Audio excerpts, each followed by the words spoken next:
just waiting on Marty. Oh, well, now we're live. Oh, we're live. Oh, oh dear! That's I so thought we good. were still in the back room. Oh No, shit! it just started as soon as I came in. I saw it go to 4 seconds. Oh, okay, okay. Well, hello everyone out there in YouTube land. But Jennifer, I guess, is driving the car, so God Yeah. help us all. Thankfully, Trenchie was here to tell me we were live. Yeah. And I was just about to start talking about my menstrual cycle. So welcome. This was just a very impromptu stream, and we're waiting on the Trash Picture Show. He's having some technical difficulties, so like yeah, just bear with us. But how the hell is everybody? How's everybody doing? Good. How are you guys? Pretty good, pretty good, pretty good. Just missing Sparky. Sparky's missing in action right now. Yeah. Look forward to spring. but no, and we're just chilling and having a chill stream. And let's see, I don't know if anyone's in the chat. Let me. Speaking of the devils, Christian is in the chat, and he's asking if Marty died off stream. I don't think so. I think he's still among the living. So Hey, Christian. I like the look, Wobbs. I like the look. Very cool. I had to figure out what's going on with my camera. I know. I didn't even know we're live, so you're light years ahead of me.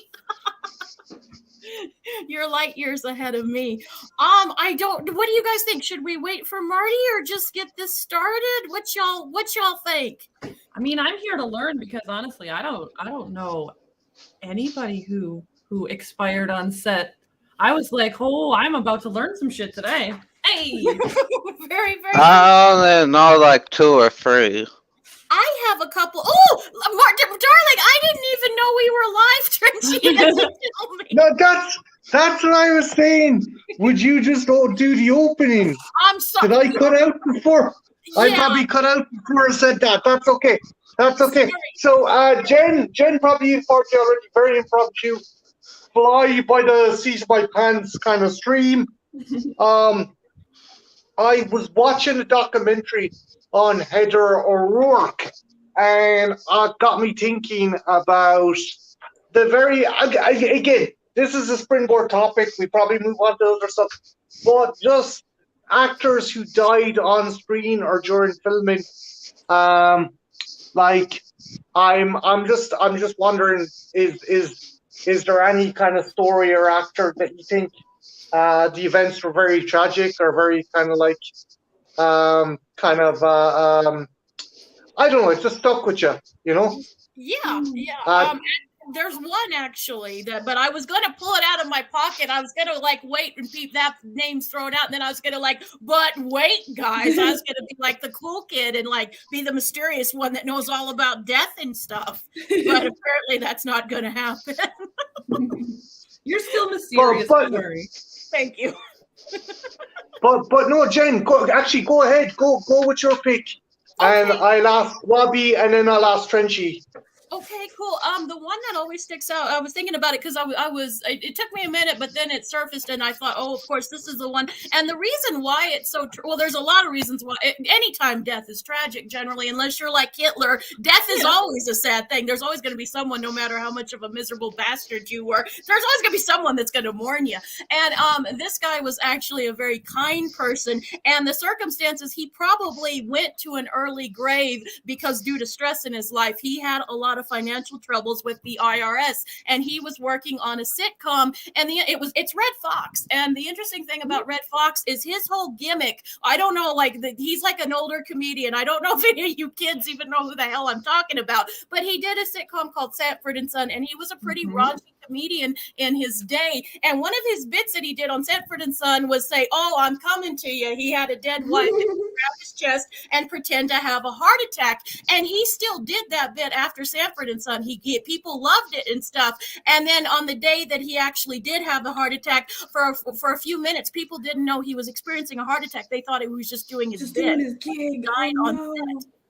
So it's really tragic, and he was a very nice person. And Della Reese, who was working on the sitcom and was a good friend of his, said that the reason he went too soon, that was just the stress of the IRS. So I always thought that was a very sad death.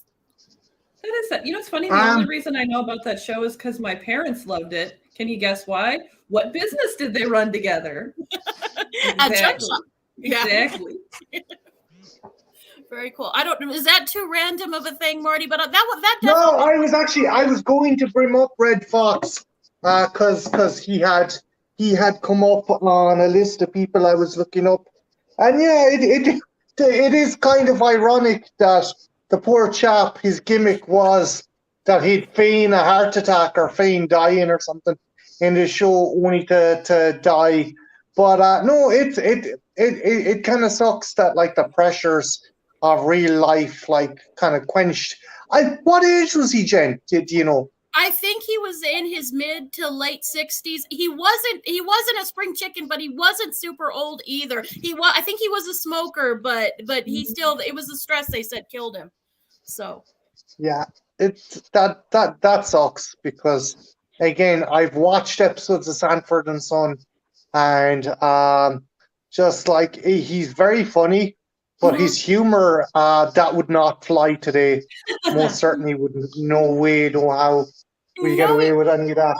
it wouldn't. And actually, the reason I know him for Sanford and Son, but he actually gave me one of my favorite jokes. He never used this on television, but he worked a lot of nightclubs, and I don't know where I heard this joke, but I found out it was him that did it. And basically, he's talking about this young couple in the park and stuff, and they're hot and heavy. They're passionately kissing in a park, and things are getting really hot and heavy. And the guy looks up at the girl and goes, "Baby, I wish I had a light to see your beautiful face with." And the girl, in a very bored voice, goes, "Yeah, me too. You've been eating grass for 10 minutes. I've always thought that. That's pretty good. So yeah, and that joke was told like in the 50s, so that's pretty raunchy for the time. So I like again, it's the kind of thing that maybe an individual like that did pass away when they did, because would their comedy still be able to hold up? Would a comedian like that still be able to get away with that material in this day and age? I doubt it very much. Blazing Saddles sure as heck wouldn't fly nowadays, but that's a great film, yeah. That's true. Very true. Different times we're living. I'm trying to think. Other celebrities. Bobby, have you anyone that you want to bring up or talk about or discuss? No, because honestly, when you guys brought this up, I was like, I don't know of any. Like, I might, when you guys bring them up, I might be like, oh yeah, shit, I did hear about that. But off the top of my head, I don't know of any. What about yourself, Trench? Is there anyone you want to bring up? Well, I know this isn't really a movie set, but you could tell me if it doesn't count. But would Owen Hart count? Well, you know what? Go for it. Any kind of celebrity. I had been thinking about it, and I was going to deviate. I'm going to bring up Helena Hutchinson as well. But so yeah, go with that incident. She's a wrestler, right? Yeah. Okay. Go for it, Trench. What happened was Owen had a gimmick at the time because it was the Attitude Era, I believe, so everybody had to have a gimmick. It was more about like the showbiz. So they gave him this silly gimmick called the Blue Bomber. It's like a bird character, and he would go in the ring through the air with this like I forget what it's called, like a pulley system. A descender rig. It was called a descender rig. And what happened? Yeah, and like live, he fell.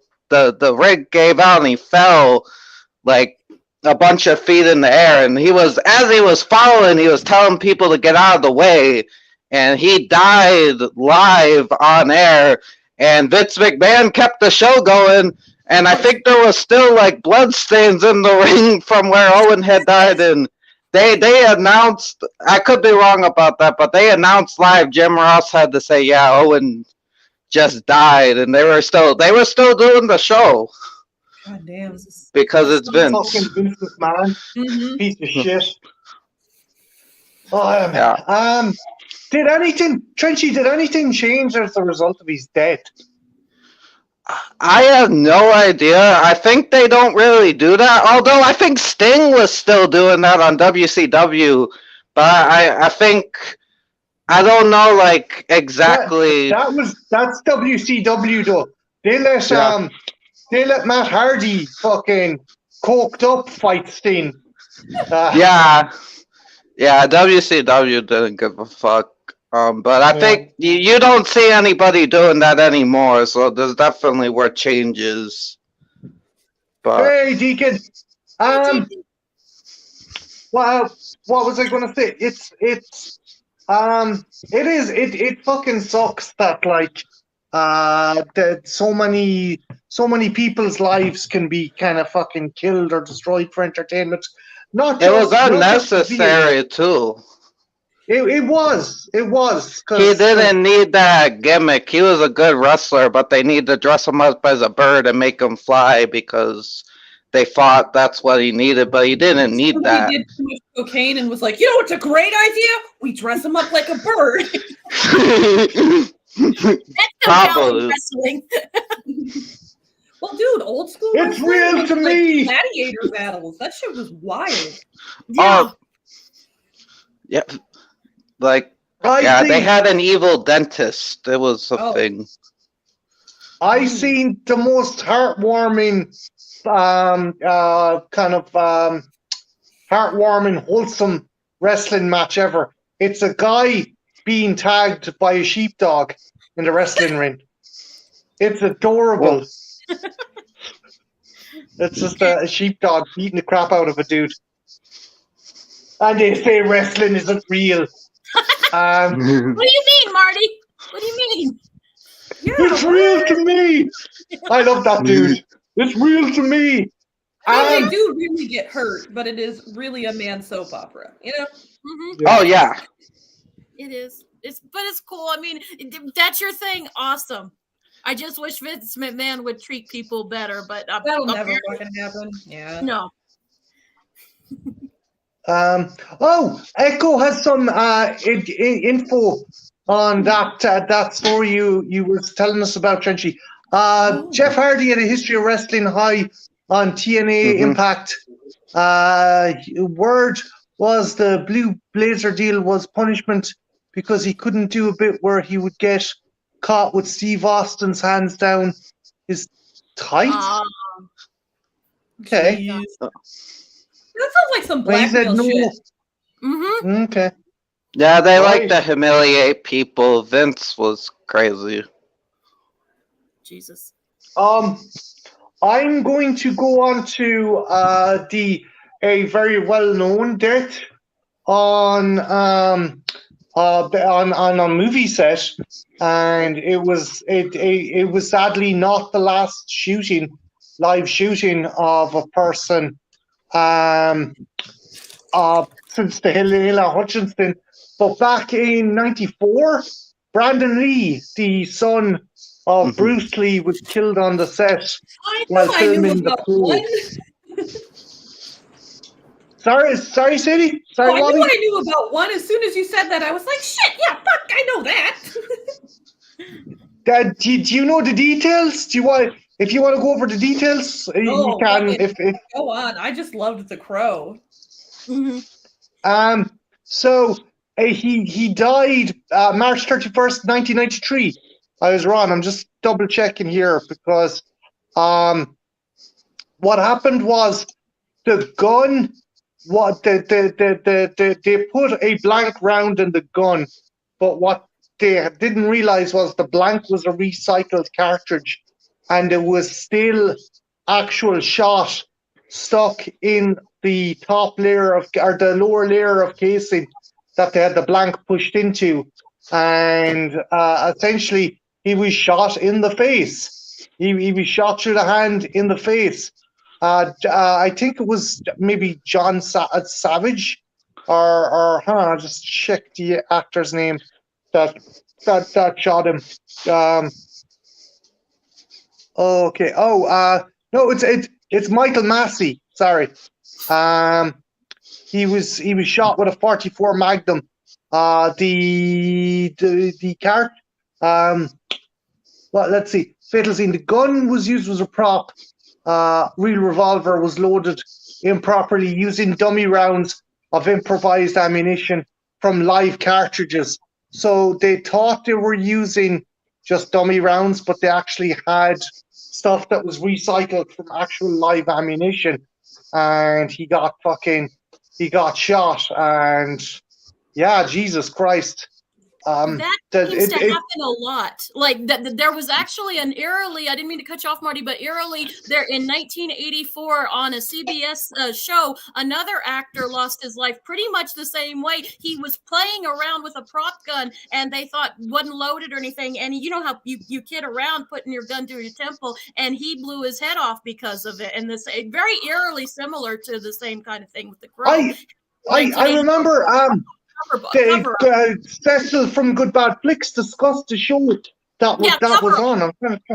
Cover Up. It was called Cover Up. It was an action. I think it was a police show or a military show and stuff. And it's very eerie in a way and stuff. And the guy was a very good looking guy. And I think he was only in his early 20s. And he was just kidding around and boom. Jesus Christ. You know how many people have shot themselves in real life because of that? Because they don't realize there's one left in the chamber and they start fucking around with it? Mm-hmm. Yeah, that is happening. John Eric Hexman, I believe is his name. Yeah, the people, the other thing is as well, when people think blanks at close range can also be fucking dangerous. You can lose an eye. You can it can burn or seriously damage the skin. There is material inside in a blank cartridge. It's mainly to spark and kind of smoke and stuff, but there is, to an extent, some kind of material inside that can do damage. The same thing happened in New Mexico as well. Not just like last year with the Alec Baldwin film. It wasn't an actor that got it; it was a stunt coordinator that got it. But and he's being sued right now, so it does happen. Oh yeah. It was Jen. It wasn't a stunt coordinator. It was the camera woman, Helena Hutchinson. Yeah, camera woman. Yes, yeah. So that's another one. So they all kind of all three of those are kind of similar. Eerily similar, yeah. Like the thing is with that, it's fucking a really bad comedy of errors because Baldwin is blaming the armorer who was also the prop master. I think she a woman in her 20s. Yeah. I've seen the video of it. I think she only got the job because of her dad. She should not have been working on that set, to be honest. That's a bad position to be fucking nepotized into, too. Like, that's an important role. Mm-hmm, also, you guys know, I like guns. I'm pro guns for the most part. We should just stop doing this on movie sets. It's clearly going to continue to be a problem. Is there not an alternative, now by this point?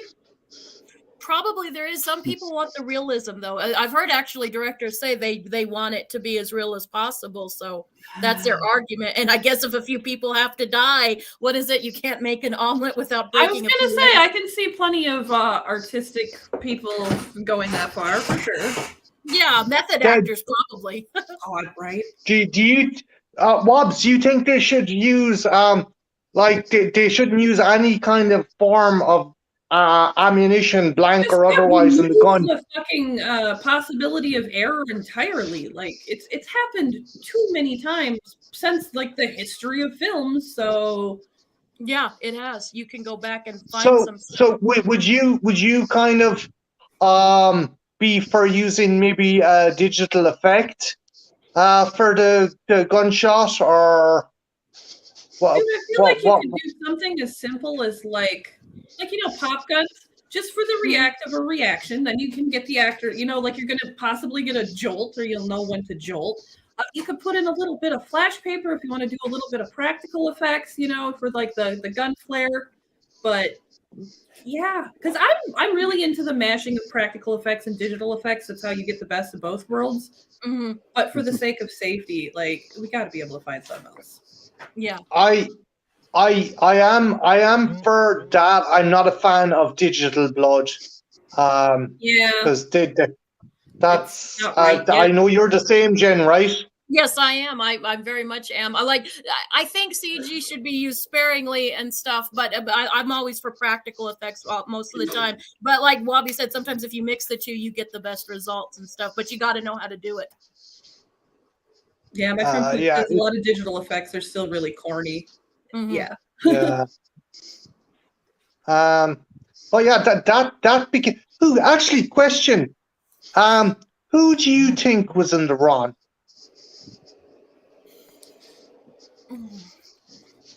If you had to point your finger at someone, or Everybody. I don't think there. I think there was it was a bad chain of command and stuff. And That's from what I I've heard on that particular set, I just heard there was a lot of people walked from that, said, this isn't cool. Because it's in my backyard. It was shot in New Mexico, and from what I've heard, that was a shit show even before that happened. That was just the big cherry on top.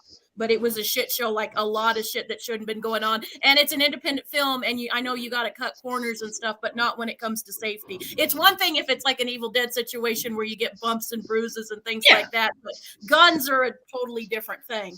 So. Yeah, I doubt his chainsaw arm prop was set up in a way where it could have really hurt somebody, Yeah. And you take, and then art, and there's some artists who are willing to, take what they can for the sake of their art. But I think there's got to be a line that you don't cross, or you can go as far as you want, but you don't cross a certain line. So. I'd be like, as a director, I'd be like, okay, that's impressive that you're willing to do that as an actor, but I am not willing to put you in that position. Yeah. Yeah, but some directors are. So Kubrick was a great one. Even Tom Cruise walked away with an ulcer working with him, and a couple other people got but Kubrick was a real big one on that. He didn't care as long as it was for his art. It's fine. Dude, some of those old school directors are like the old kung fu masters, where they're like, I don't give a shit. I'm gonna push the shit out of you to get it out of you. Mm-hmm. Yeah. So I guess it's a question of there. What about everybody else? What do you guys think? Do you guys think that does one person have the whole responsibility, or is it just like a chain of command? What do y'all think? I definitely think Baldwin kind of he went fucking pure spineless. Firstly, he said he didn't pull the trigger. He said he dropped the hammer. He kind of pushed the hammer down, but it's like that's no, that's like there had been. I'm reading it now. There had been so many incidents prior to that of weapons misfiring. Mm-hmm. Someone was also bitten by a spider on the set and suffered from necrosis and sepsis. Mm-hmm. Had to undergo multiple surgeries to avoid amputation on their arm. Fuck. Yeah. But yeah, that just seemed like a fucking shit show. But I mean, to be in Hollywood, Marty, to be in the business, there are some people that say it's worth it. I mean, it's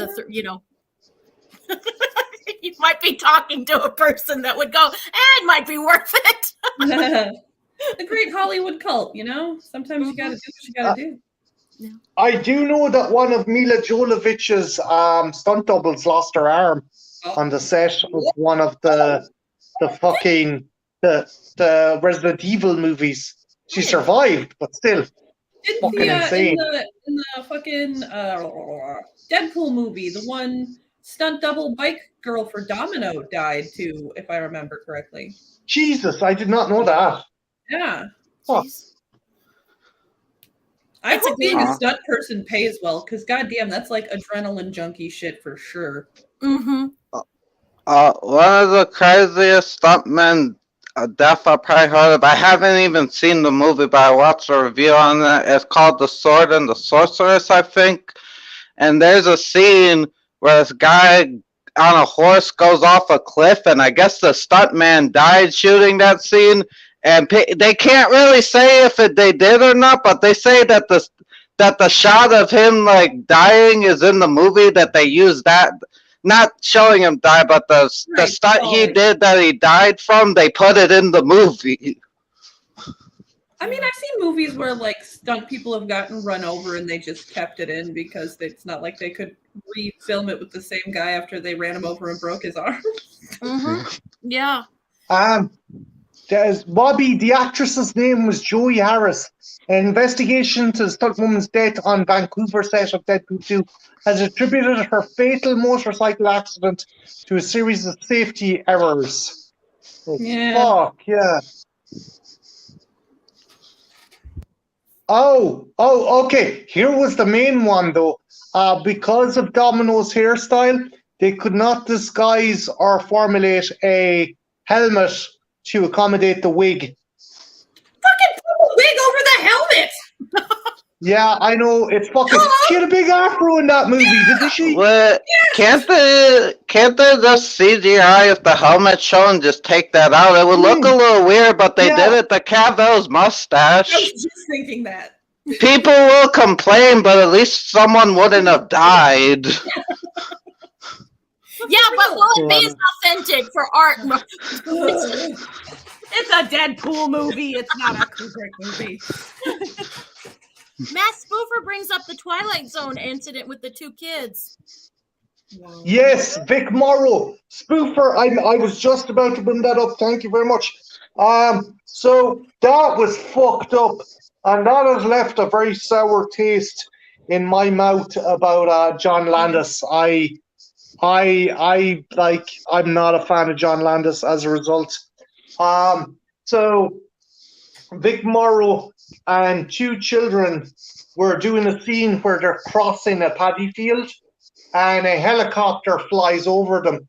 While the helicopter was flying over them at a low altitude, a pyro went off and hit the rear rotor of the helicopter and it careened out of the sky. The pilot was all right, but Morrow and one of the kids were decapitated by the rotor of the blade and the other child was crushed. The really fucking sickening part was those kids weren't supposed to be there. I don't know what the time. You aren't supposed to keep kids on set after a certain period of time, for a certain length of time, or after a period of time, maybe 9 o'clock. And Landis knew that the kids who were, I think, Vietnamese themselves had been, their parents were kind of a bit desperate for money. He kind of said, okay, well, if you keep the kids on set, we'll give you an extra bit of money for your troubles. And as a result, two children were dead and Vic Morrow died. And Landis just fucking, it's bullshit. I was sickened by that. Well, what do you guys think of that scenario or situation? I feel horrible as the parent who chose to have that happen just to try to make, because they probably, they potentially had good intentions, and then that happens. Like, yeah. You think you're going to give your kids a better opportunity, like that what bad could happen, it's a Hollywood picture, they're safe, they're pros, they know what they're doing, and then this happens, and things like this, it's rare, thankfully, but it does happen. Like, I don't think Steven Spielberg himself said no movie is worth any human life, but it's super tragic when it's the death of a child as well, I think. Right. Yeah. Oh, that's like my friend who brought up cursed sets, and when I think of cursed sets, I just think of fucking not cursed sets, but it made me think of fucking The Land Before Time girl and The Poltergeist girl. And I can't. I love those movies, but every time I watch them, I'm just like, God damn. Mm-hmm. Yeah. Well, I know about Heather O'Rourke. I know Heather O'Rourke on the set of Poltergeist 3. Her cheeks were inflamed because she was given steroids or something to fight an infection. But it turned out, she had been they misdiagnosed her. They thought she had an infection in her intestinal tract, but no, there was an obstruction in her intestinal tract from birth. Wow. And they misdiagnosed it.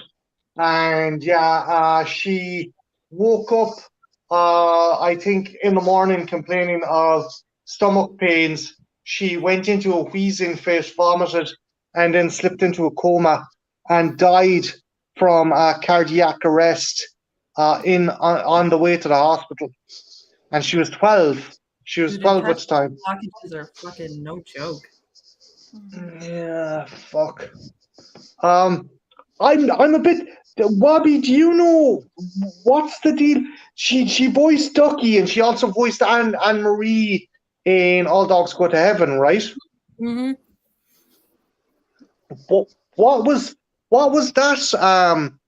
What was that situation? Was it a parent that murdered her father? I remember it was her dad.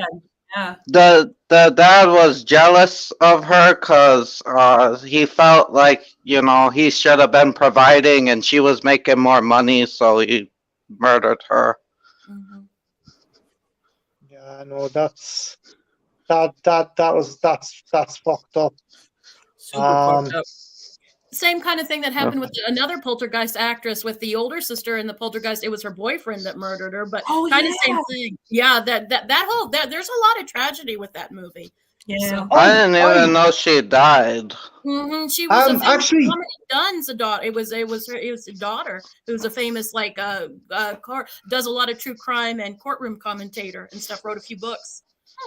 He whatever, your man got pissed off because the guy was given 6-year sentence. He only served 2.5. Yeah. Fuck. Yeah. Yeah, it happens. And your man, the true crime writer, said he made it his mission to ruin that judge's career, and he did.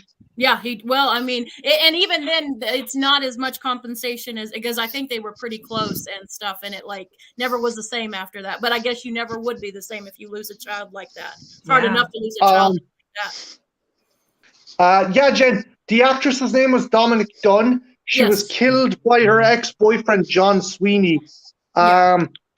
The thing is, something else that's of note is a week before her death, just after the breakup, she appeared in Hill Street Blues. And an abusive episode. I know about this. It was she got life really, or art really. Yeah. I remember that, and it's a good episode. It's still on YouTube. I encourage everyone to see it. But Jen, that's not the fucked up part. The fucked up part is she's not wearing makeup in that episode. Yeah, because she's already bruised up. Yeah. Oh. Yeah. God damn. Yeah. Yeah. Yeah. even There was another, even though this isn't the same thing as going on set, there was another actress, I think her name was Rebecca Schaefer from My Sister Sam. She had a sitcom, and it was an obsessed fan that murdered her, came to her door and shot her. So. That's the shit that scares me about putting myself out into the internet, as that. That reminded me of Christina Grimmie. Oh yeah, she took. Did she take off on YouTube or was it Instagram? Where did her music career take off? I'm pretty sure it was YouTube. There could have been other places, and she got the attention of Selena Gomez's mom / manager, and they kind of brought her in. And she was just taken off, and I think she might have been maybe 18 or 19, and this guy showed up, and she saw that he was a little older and out of place, so she went to give him a hug to make him more comfortable, and he pulled out a gun and shot her in front of her brother. Yeah. I think her brother fucking fucked the guy in the face. I couldn't blame him. She fucking bit the shite out of him.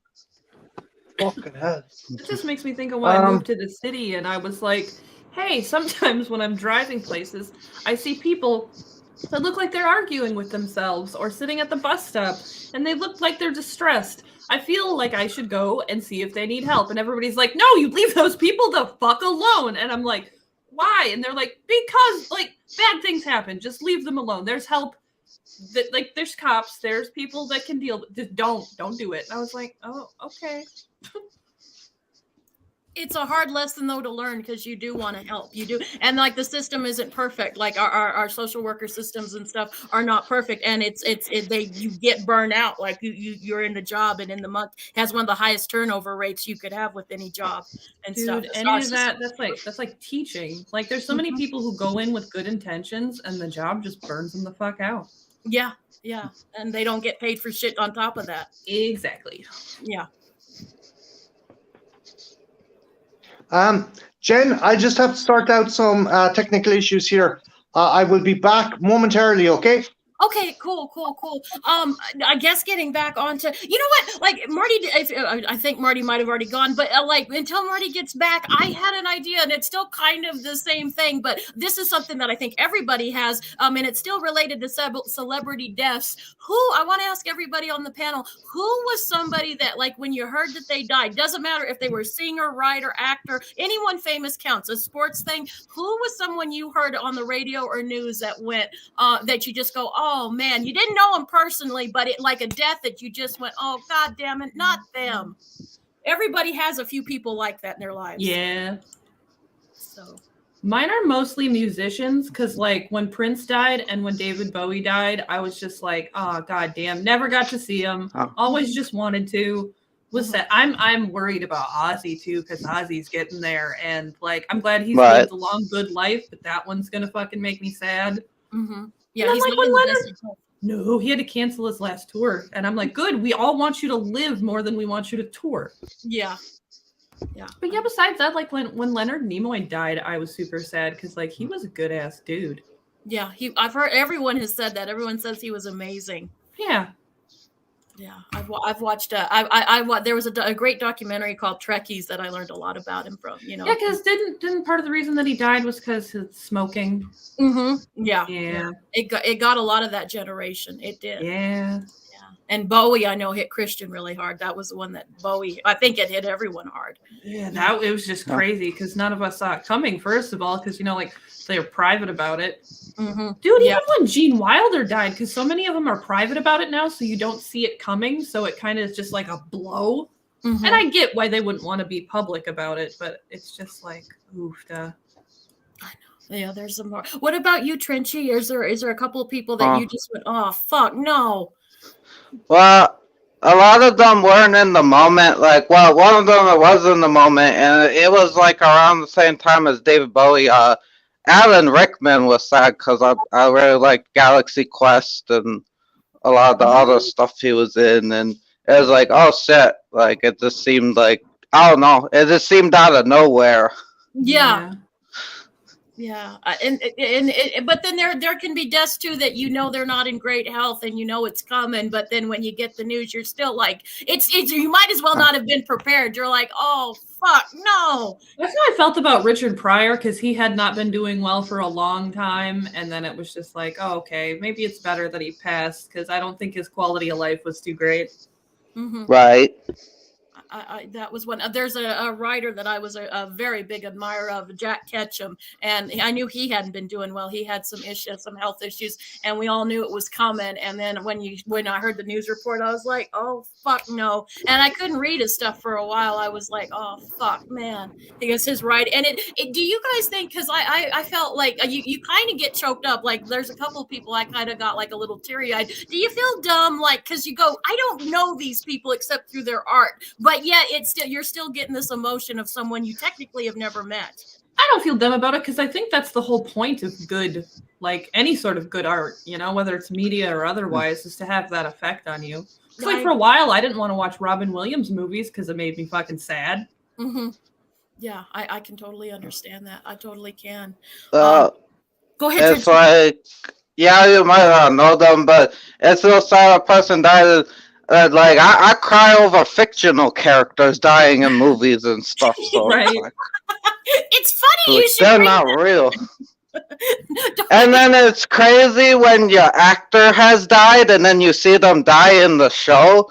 So there's a couple shows or movies I'll rewatch, and like the actor, I found out while rewatching it that the actor had died. I didn't know he had died. And then you watch him die after finding out in the show he dies, and it's like, oh shit. It's a head trip, isn't it? Yeah. Hello, darling. I threw this off a little off topic. I apologize for that, but I did. What's your segue, Jen? My segue was, and Wabi and Trenchy gave some wonderful answers. It's still celebrity and it's still dealing with death, but I just wanted to know who, and it doesn't matter, writer, actor, a musician, anybody, sports person, who was someone when you heard the news that they died, whether you knew it was coming or total shock, who was someone you just went, it hit you in the heart and you went, oh, God damn it.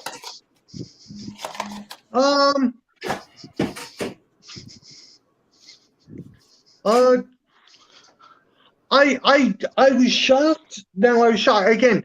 Not a big actor, not a big name, but Lance Reddick passing away. Mm-hmm. Fantastic actor. He was in John Wick. He's the concierge in John Wick. He was in The Guest. He did so much voice acting too. Yeah, he was a great actor. He was an amazing actor. Probably John Hurt as well from Alien, because the dude had actually beaten fucking I think colon cancer, and it came back. But again, John Hurt was a fantastic age. He lived a fantastic age, so I wouldn't be. I'm not that it's demeaning the sadness of death, but when the actors like how the fuck is Clint Eastwood still alive? Right. I mean, that man is made of fucking boot leather. I'm fairly sure. And still working too. But then that might be, some people say that's the key, is just to keep on doing what you love and it'll keep you going. Yeah. Sean Connery was sad at first, but then Marty told me he beat his wife and then I didn't feel as bad. Yeah? Yeah. Oh, Sean The Connery dude was old and Scottish. I'm not really too shocked. Yeah. I'm glad you said it because I was thinking it. But like Wabi, there was an interview he done where this female interviewer asked him, do you think it was okay to hit your wife? And he was like, she's a fucking whore. Of course it was okay. It's like, I'm pretty sure I've seen that, yeah. Yeah, Terry Pratchett.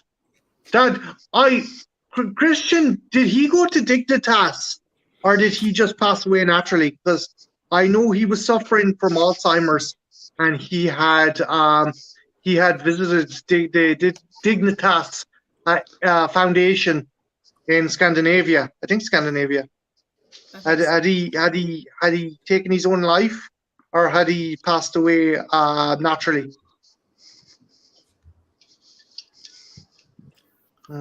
One that was really hard for me that I was just like, I stopped and it kind of was a double thing because they said he died and then he goes, oh no, he's all right, he's gonna peel through and stuff. It was really, and then the next day he was gone, was Tom Petty. I'm a massive Tom Petty and the Heartbreakers fan. Dude, I was so glad I got to see him before he died, except for it was also the first time I took acid, so he looked like leather. It was pretty fun though. Oh, you got to see him live though. Yes! I never got to make that one. Dude, it sucked because me and my whole group had taken acid for the first time. We were jamming out to fucking Tom Petty. Then it's the end of the concert, which is the end of the show for the night. And everybody's leaving. It felt like God left. It was just like we went from like the highest high to just being like, now we're alone in a field and it's quiet. But I bet it was an amazing show. Oh, fuck yeah. Oh yeah.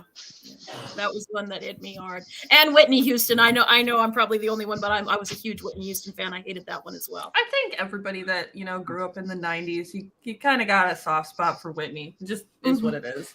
Yeah. And you'd heard that she wasn't doing well mentally and with the drugs and stuff, but I was still rooting for her, and you'd heard she was doing a little better, and then yeah. I didn't really keep up on it. Like when she had that reality TV show, I never watched it. And now going back and watching it later, I'm like, this is sick that these people were like, I'm going to film this and it's like, no, so they need fucking help, yo.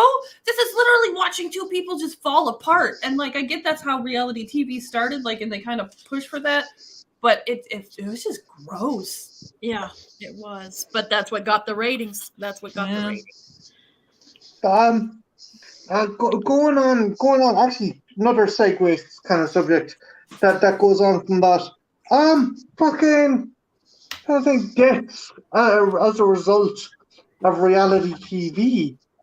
the guy who was kind of outed, or his friend kind of fucking said that he fancied him.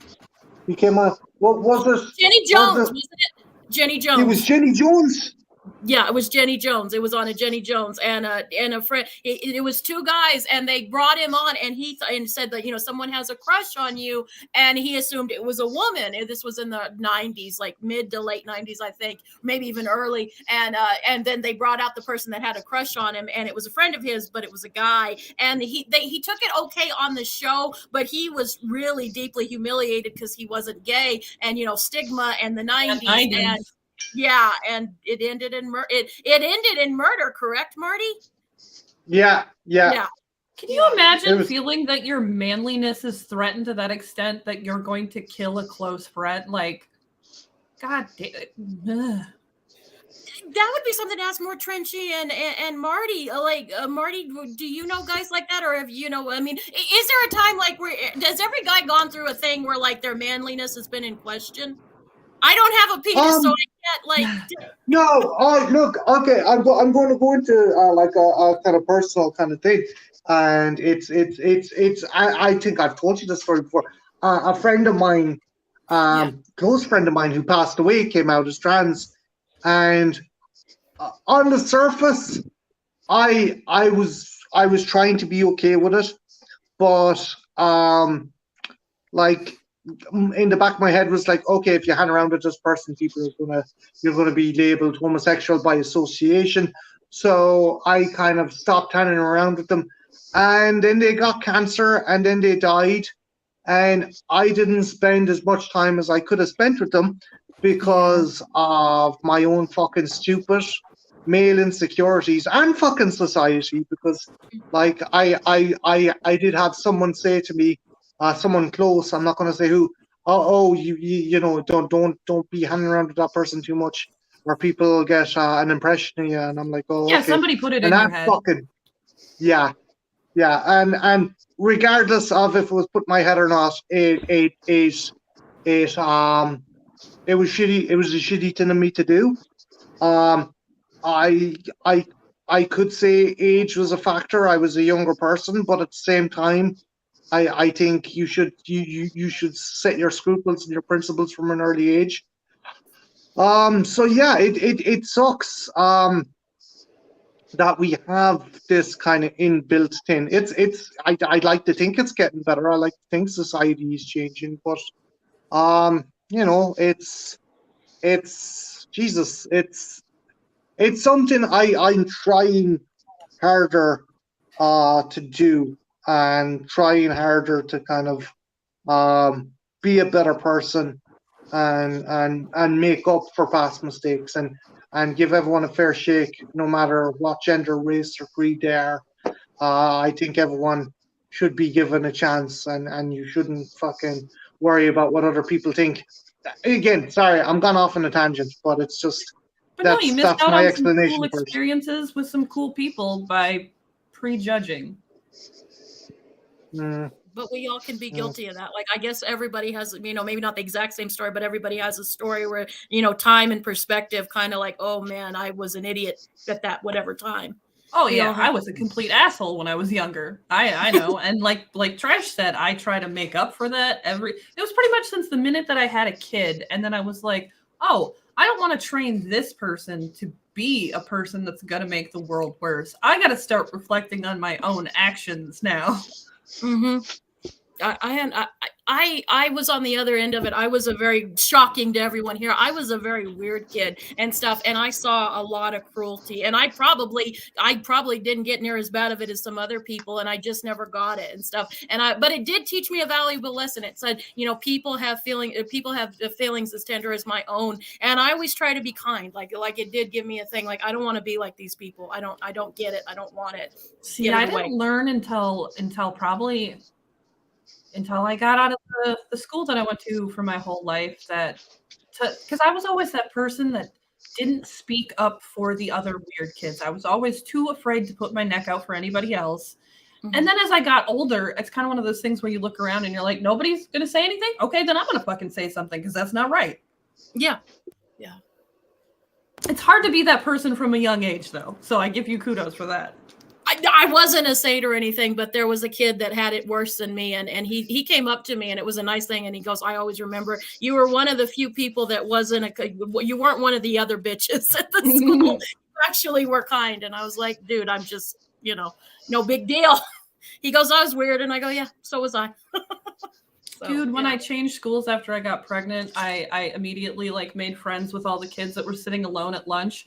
And there was one of them that he gave me a book of numerology while I was pregnant that I got super fucking into. Don't remember any of that, but it was fun. I helped him paint his face like the cat guy from Kiss one day, and like we had a lot of fun. And then it's hilarious because like a decade later, I'm like fucking around. I'll fuck around with a dating app. Fuck it. I never really have. Ended up fucking matching up, not knowing it was that dude.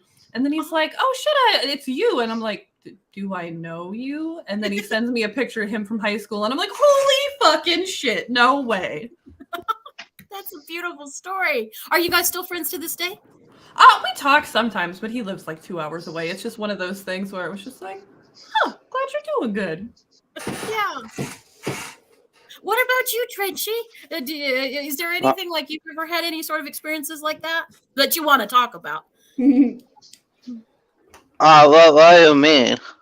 Like, have you ever looked back at any of your past actions and thought like you did something that maybe you're not like super proud of, but you don't have to talk about it if you don't want to. No, work away, Trench, if you want, but there's no obligation. Well, there's things I did at times not proud of, and there's a lot of I did some bad things, and like I don't consider myself a good person, but you just gotta try to do better. You're gonna make mistakes, but you gotta keep trying. Just because it's the right thing to do. Mm-hmm.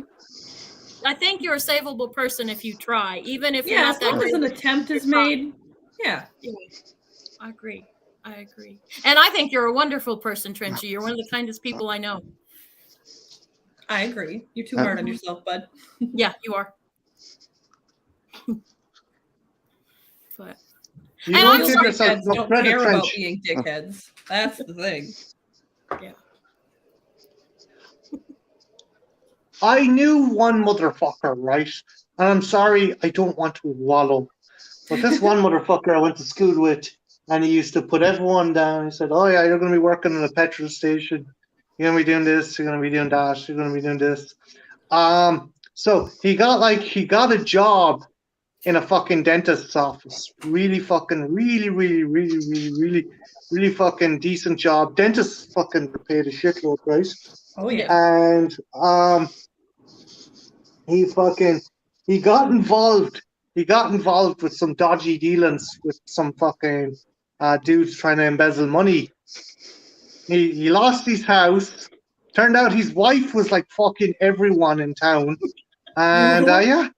So, there is justice in the universe. So fuck that dude.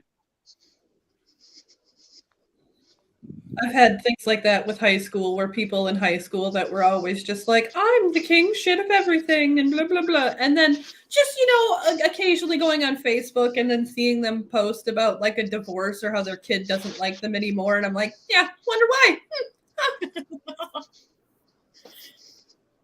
I have a story where you kind of think, you kind of look at stuff and you think karma. And stuff. Christian's biological father was like that. He left me right after Christian was born, and tried to deny it was Christian's. DNA test proved that was bullshit, but he didn't tell everybody that. And he also did it to another. They're basically Christian's half sister. They're like 6 months apart. Oh, I know a guy like that. Yeah, and stuff like that. And the Christian's half sister contacted him, and took him like 2 years to get a hold of the guy. And it was his current wife that did it and stuff, that set it up and stuff. And like when she asked, "Well, what's the deal with? I hear that I have this half brother. Is it true?" And he's like, "Oh no, that's totally not true. It didn't happen." But the girl was like, "Something about this story doesn't make out." And that's when the DNA test comes back in. But where karma went in is he threw away these two great kids that were wonderful kids and stuff, and won't acknowledge either one of them. And then when him and his wife tried to have a child, she got a stillbirth. And I kind of thought, okay, that if that's not karma, I don't know what is. And that's a horrible thing to happen for to her. But it kind of like the universe was like, no, we're not letting you get another chance. You had chances. Yeah. So that was like the one thing where like, okay, maybe karma does work a little bit, you know, horrible thing to have happened. But I was like, you threw away two perfectly great kids. And then, the universe is interesting. So, but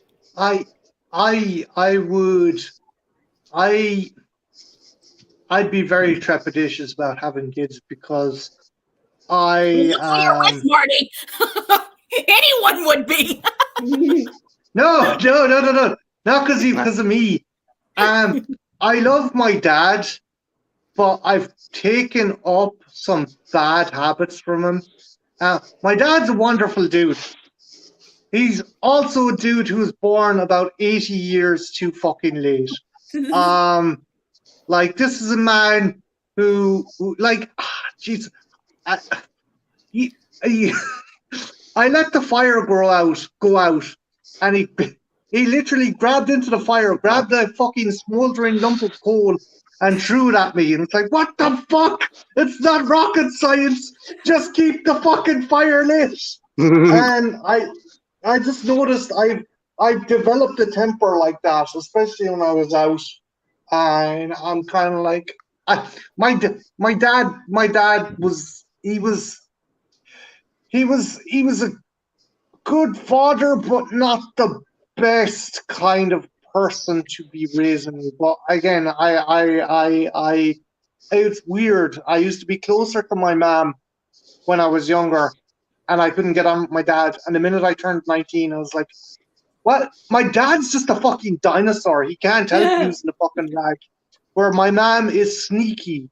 My mom is super sneaky. I love my mom, but she does shit that she thinks is for my best interests without me knowing. So that's like, you know,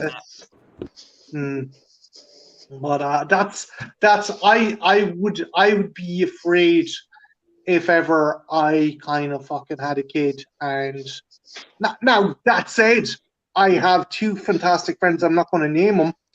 Who recently had a kid. They had trouble having kids, and they had a very tough upbringing.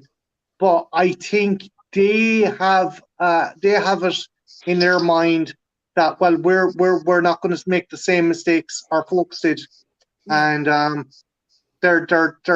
Oh, I have someone in the back. Give me 1 minute. I have to stream. Hi. Hi. Hi. Hello. Hello, everybody. I am alive. The reports of my death have been greatly exaggerated. I don't know. You kind of look undead to me, buddy. I know. I'm wasting away, as you can see. Go to see you, Deacon. I love Christian's comment in the well, he fucking lost out because like he missed out on a fantastic lady and an awesome son, so that's his fucking loss. Deacon, is there any time that you, even in the most primordial back of your brain, you've ever felt your masculinity threatened, or if you don't want to, again, this is an open forum. There's no one. There's one big example and one small example. Small example. If you want to discuss them, feel free. If you don't feel obligated. That's all right. It's all right. No one sees me, and I'm a monster, so it helps. Let's see. The first one, which was the minor one, was when I was at school. I was bullied a lot by basically all the boys in school. One day, in the shower room, while all I'm wearing is a towel, they dragged me to the girls' locker room, whipped my towel off, and throw me in there. That was embarrassing. That caused a lot of shame. That one. That's some bullshit. Yeah, I didn't recover for a long time. And the other one is when I was older. I managed to get myself into an abusive relationship. So yeah, that left me catatonic for about a year afterwards. Was there, if you, again, you don't have to elaborate, but was there something about, I'm assuming it was, your partner was a girl or a Yeah, woman, right? yeah. Yeah. Did that fuck that did that aspect fuck with you mentally? The fact, or was it the fact it was someone you loved and cared about, or was it a bit of column A, a bit of column B? Bit of column A, column B, and column C, because she decided that she wanted to have a sex buddy, so she chose one of my best friends. Jesus. Oh fuck! Yeah, I gotta love that. Wow. Yeah, so I didn't. Since then, I have technically not been in a relationship. I haven't been able to open myself up to someone like that unless they're willing to open up first. And yeah, it's just, yeah, life. Yeah. Yeah.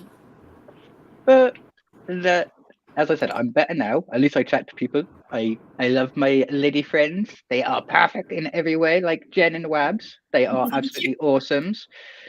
So yeah, I don't hold grudges against people. I just know that, yeah, it's going to take a lot to chisel my little chest open. That's fair. Yeah. I'm not cut. I haven't cut myself off, but yeah, I can definitely say that caused me to completely rethink my entire sexuality, what I thought as a man, everything. It like, we grew up in the 90s, and it just like, even the 2010s had like some aspect of kind of fluidity, but growing up in the 90s, you're like, you're a man, you have to do this has to happen, this is like, it's bruising and it's upsetting, Oh and yeah. there wasn't any wriggle room or understanding for that. Oh no. Yeah, growing up in the 90s, I was the only kid in my entire area that came out as bisexual. So yeah, that caused a lot of issues, especially with my dad, who decided to throw me into the shed for 6 months. Oh Jesus. Jesus I was Christ. gonna say I can remember in my early 20s when I started getting really concerned if how I dressed made me look like a lesbian, and then by the time I got to my 30s, I was like, oh wait, I kind of am. And there's nothing and like, I watched Christian and I watched a movie called Swallowed, and that movie really put me in. It's about two men and stuff, but there's a scene, and it just sort of like, I don't know, that there's a scene in the movie that just made me go, you know what? It really doesn't matter what package the person you happen to love is. It's about that. I love Marty's penis. Don't get me wrong. I love Marty's penis. But even if, like, God but even if, God forbid, like, his penis were to fall off for one day or something, like there's way more than just Marty's penis. And like, it took me a long time. Like, that this movie really, I had an epiphany, because they're like, I fucking love you, and it just made me think. It was like a really eye-opening thing. It was like, oh my God, it really doesn't. Like, I've always known that, but this is like the first time it put me in my seat. It like solidified it. Yeah. Like, it fucking, I love their soul, for a lack of a better word. It's about the soul, not, you enjoy the package too, because, the sexual thing is a part of it. But, at the end of the day, we're all going to get old, and the package is no pressure, Jen. I definitely enjoy, the male and female form, but I fall in love with the person. Yeah, exactly. Like, but it's very interesting. I think we get too hung up on the packaging, and like, the packaging can be fun, and we all have different preferences for, certain packages, and that's fine. But like, with the right person, I think it doesn't matter what package they come in. Like, I think I would love Marty no matter what soul, what his soul is encased in. But I'm glad he has a penis, because I love his penis. In this reiteration of life, when you guys' souls got matched, this is what you got. Yeah, exactly. I love it, but it's not just that part. It's like, just his soul, like that. And I know that sounds really corny, but it's true. No, once you fully get, like, it sounds corny when you're young, but then, like, once you've been through some shit, it's like, oh, no, that is true. Yeah. Yeah, and as long as you can reach Marty's G spot, then hey, everything's good. Yeah. Fuck you, Deacon. Fuck you.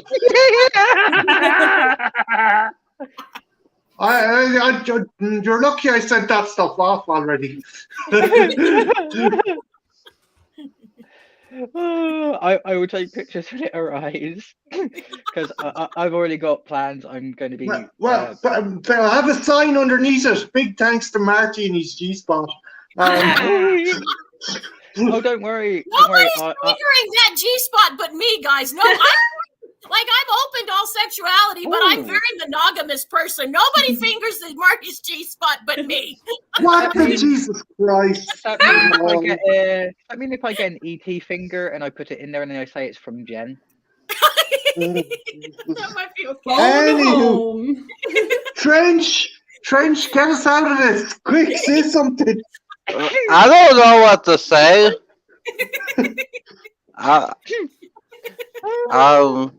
Sorry for derailing everything. Should we start talking about dead people again, or would that? Yeah, we can. I have a fun fact. I posted it in the chat, but in 1931, the movie The Viking, during the filming of it, 27 people, the producer and all of the crew, were on a ship filming a cruise scene for the movie. The prop explosion, pyrotechnics have accidentally gone off, blown up part of the ship, and drowned everyone on board. It is the biggest single accident to claim lives on set. Jesus. Yeah, that is insane. Yeah. I'm full of those. I'm full of those weird ones. Well, that's good. The more you know. Deacon, do you know about Tommy Cooper's death? Actually, Tommy Cooper. Let me look up because I can actually do a quick. Essentially, I know the basics. Tommy Cooper is like a famous British comedian. He was known to wear a fez, and his catchphrase was just like that. And wait, was he the magician guy, Lordy? Was he a comedian and a magician? Yeah, he was a magician and a comedian. He died of a heart attack, didn't he? Yeah, died of a heart attack. Live on stage. On stage. The thing was, he was a notorious practical joker. So when he collapsed, people didn't realize he had actually had a heart attack. Part of the show. It's worse. It wasn't just on stage. It was a live television broadcast. I heard about that. Yeah. Yeah, they all thought he was playing a trick. It wasn't until the host has gone up to thank him. Hey, Deacon, you've gone all robot. He's gone Starscream. It's very similar to Red Fox. It's kind of the same thing as Red Fox. Jen, who was the news anchor who blew her fucking brains out? Oh God, they made a movie and it's really good. Was it Jessica Savage? Was that her name? Christian probably knows. Christian, if you're still in the chat, am I right? I think that was her name. And she you're talking about. I think that was her name. She was bipolar. She suffered from a lot of stuff, and yeah, she just went on air and boom. Christine Chibrick. Oh, somebody, True Paladin in my chat. Did you bring up Oliver Reed yet? Died during shooting Gladiator because he challenged a British Navy crew to a drinking contest. Oh, Jesus Christ. Yeah, I forgot that one. They had to CG his face onto another actor to finish filming. Oh my God. That's why they asked to sign the rights for your looks over. Yeah. There's another one now. They weren't a celebrity as such, but fucking, I can imagine because it was the first instance it happened, and I think it's very Bud Dwyer. Is that his name, Jen? I think so. I think it is. I'm not as familiar with this. he was indicted, and he decided to have a press conference declaring his innocence and handed Yeah, people out documents. it was a politician, wasn't it? He was a politician, correct? Yeah. Yeah, and Yeah, stuff. yeah, And yeah. it was on live television, and it was a very gruesome thing. You never knew a head wound could bleed so much. They notoriously do bleed a lot, but yeah. Yeah, you'd be surprised. Your brain is basically just full of blood. It's a squidgy sponge. Blood sponge. My mom told me that she's an RN, and like Nom when I nom. remember seeing that clip, and my mom's like, "Yeah, a head wound, Jen, will give you a lot of blood." I did not know that. It was a learning experience. Dude, I learned that when I was like 10 because some kid tripped and hit his head on like a bit of a bolt that was sticking out of like, like a Oh shit! something on the playground. He only like it was like a 2-inch gouge. It wasn't really deep or anything, but oh my god, he like by the time he got up by the door, his whole face was just covered and his body was just covered in blood, and it was just like, oh shit. Yeah, after they cleaned him up, it wasn't even really that bad. Just head wounds just bleed. Yeah, because when I was living with somebody, I got my head busted open and it bled a lot. And we didn't go to the hospital. I don't know why, but they super glued my head shut and they super glued a napkin to my head. And I had to wear a winter hat to hide the napkin in the middle of the summer because they didn't want other people to know. Okay, the super glue, I'm okay with the napkin part, you poor thing. Yeah. Yeah, the super glue, I can completely understand. I've had to do that for my hands Trench, and when you everything. say napkin, do you mean like surgical gauze? Sure. No. This was like, I don't know, maybe Bounty. I don't know what type of napkin it was. It was a napkin. Christ, you poor bastard. Paper towel. Oh, And man. that's too fibrous to be used in a wound. It's just part of you at that point. It ended up okay. All I got is a scar, but it was a thing. I love how nonchalant you are about that, Stretchy. It happened. That's a good way to look at it, though, I guess. I guess it's funny. Think if me and Trinity kind of like exchange stories about scars, we'd be here all day. Jane, according to Christian, you glued Bounty to his head as well. I didn't have You might not remember it, but apparently he does. Christian, are we talking about? He was like, this is what the boxers used to do. We're going to do what the boxers used to do. And I don't know. I don't know if they had napkins glued to their head. Maybe they did. I don't think so. Do you know what else kind of upsets me? Well, not upsets me, but it's kind of sad. When you go back and watch Babe or Homeward Bound or Turner and Hooch and Canine are dead. They're all dead. They're all dead. Those horses are dead. Those cows are dead. 39 pigs were killed. All those pigs that were used were slaughtered when Babe Babe that's came kind of out. ironic. I didn't know that. Yeah. Somebody's got to eat Babe. Yeah. Oh, I didn't know Brian, that. we covered all them. What happened, Deacon? He'll come back. He'll come back. Brian did bring up a good one that I think Nate has also brought up before. The guy that went to a nuclear place to shoot a movie, but he didn't tell anybody it was nuclear. And, like, I think everybody died Jesus Christ. Wow. or got sick. The Conqueror. Didn't John Wayne and the cast? Yes, pretty much a good chunk of the cast died. This is where John Wayne played. I'm not fucking with anybody. Played Genghis Khan Nice. Oh, yeah, that was the thing. and stuff, and That's they different. shot it where it was a bunch of radiation, and most of the cast did die of cancer. Now they say it was just a coincidence, but Yeah. Coinky dink. Hey, Ethel. and it wasn't even that good of a movie. I mean, if you're gonna die of a movie, that was not the movie to die for. Right? Also, I mean, John Wayne is Genghis Khan. Everyone sees the problem here, right? I think Genghis Khan himself would be like, what the fuck? Probably. That's a movie we should do for Trash Fire, darling.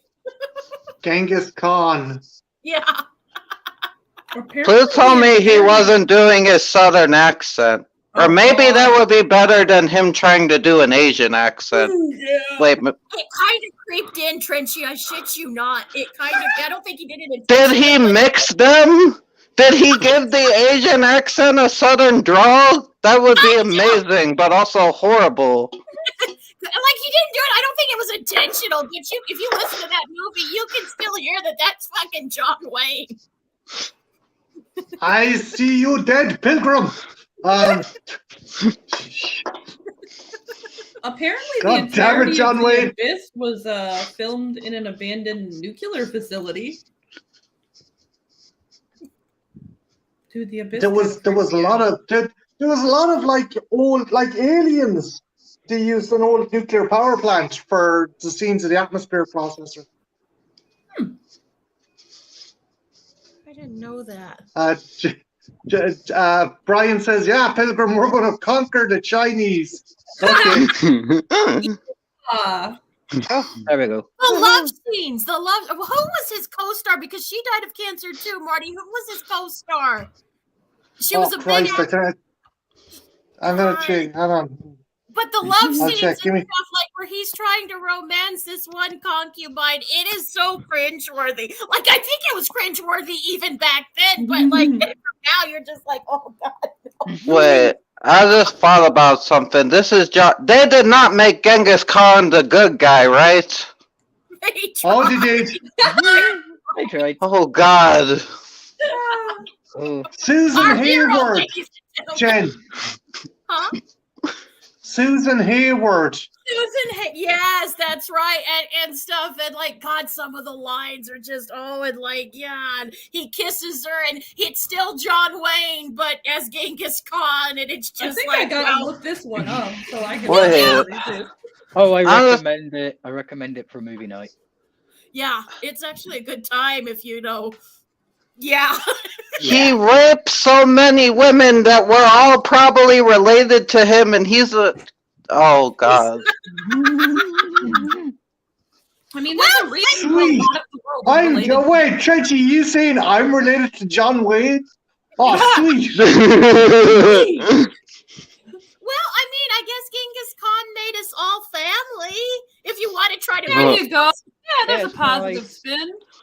What is it? It's like 1 out of every 250 people can be traced back to Yeah. Genghis Khan. Yeah, dude Yeah. was Also, guys, the reason the ozone layer isn't as bad as it could be is thanks to Genghis Khan. He murdered so many people that fucking smoke greenhouse emissions were lowered for half a fucking century.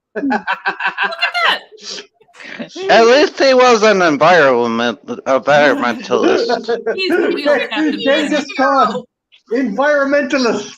Yeah, but then he repopulated everybody that he killed with his own children.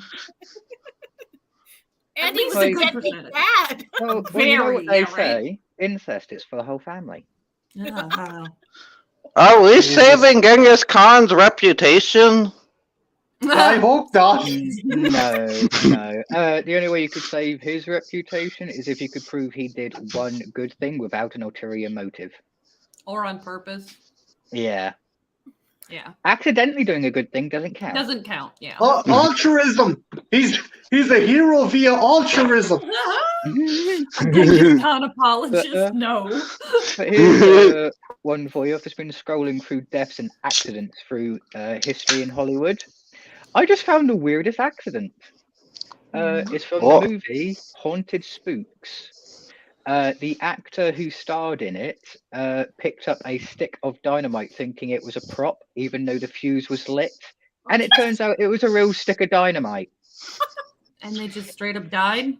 No, it blew up his hand Okay. and blinded him in one eye and gave him severe burns. He got two-faced, man.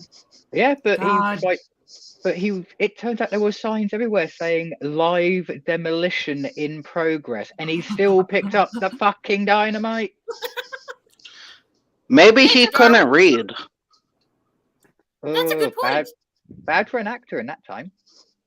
Oh, Believe oh it or yeah. not, I would not fuck around with a stick of TNT, prop No. or otherwise. I'm like, no.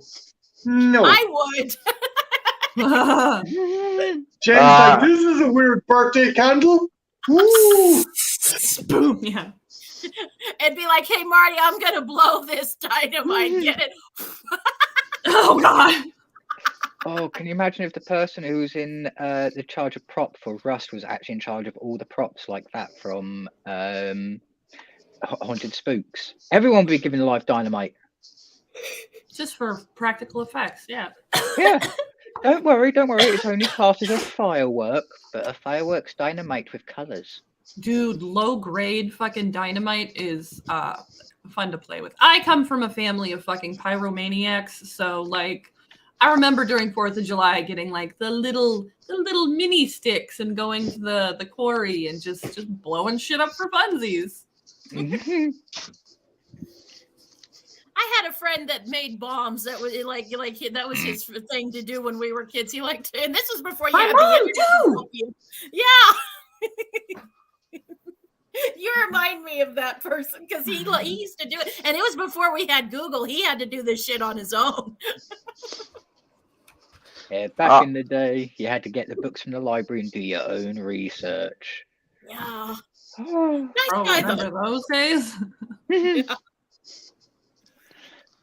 It's weird. Wow. Are you talking about the anarchist cookbook? Is that?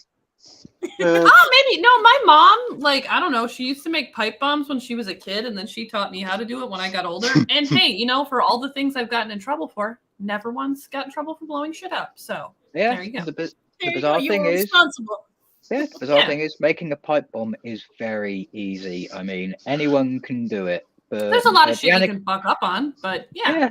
But the Anarchist Cookbook teaches you all sorts of different things, and I would not recommend it to any budding anarchist out there because you don't need to know this. That's not level 1 shit. No. This is like level 10 shit, so don't touch it.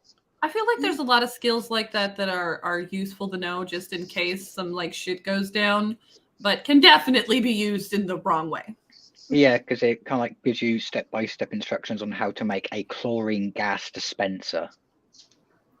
I just come from a family that's like, fuck the government, and if we have to, here's how to set up traps on your property. Like, okay. Yay. That's the only reason I owned it and read it and then disposed of it. No, Christian, that was a different friend. Oh my God, Paladin, I know some people who have shattered their forearms, not from pipe bombs in the mailbox, but from trying to take one of those big Maglite flashlights and swinging it at somebody's mailbox. This was a guy that they had been repeatedly breaking his mailbox every weekend, like all summer. So he ended up concreting the post down and like making it really solid. Well, the Maglite hit the mailbox. The mailbox didn't move. His arm slammed into the window of the pickup truck and just fucking shattered. Oh, shit. Yeah, I bet he didn't do that shit anymore. That's what I was just thinking. Right, got him a lesson.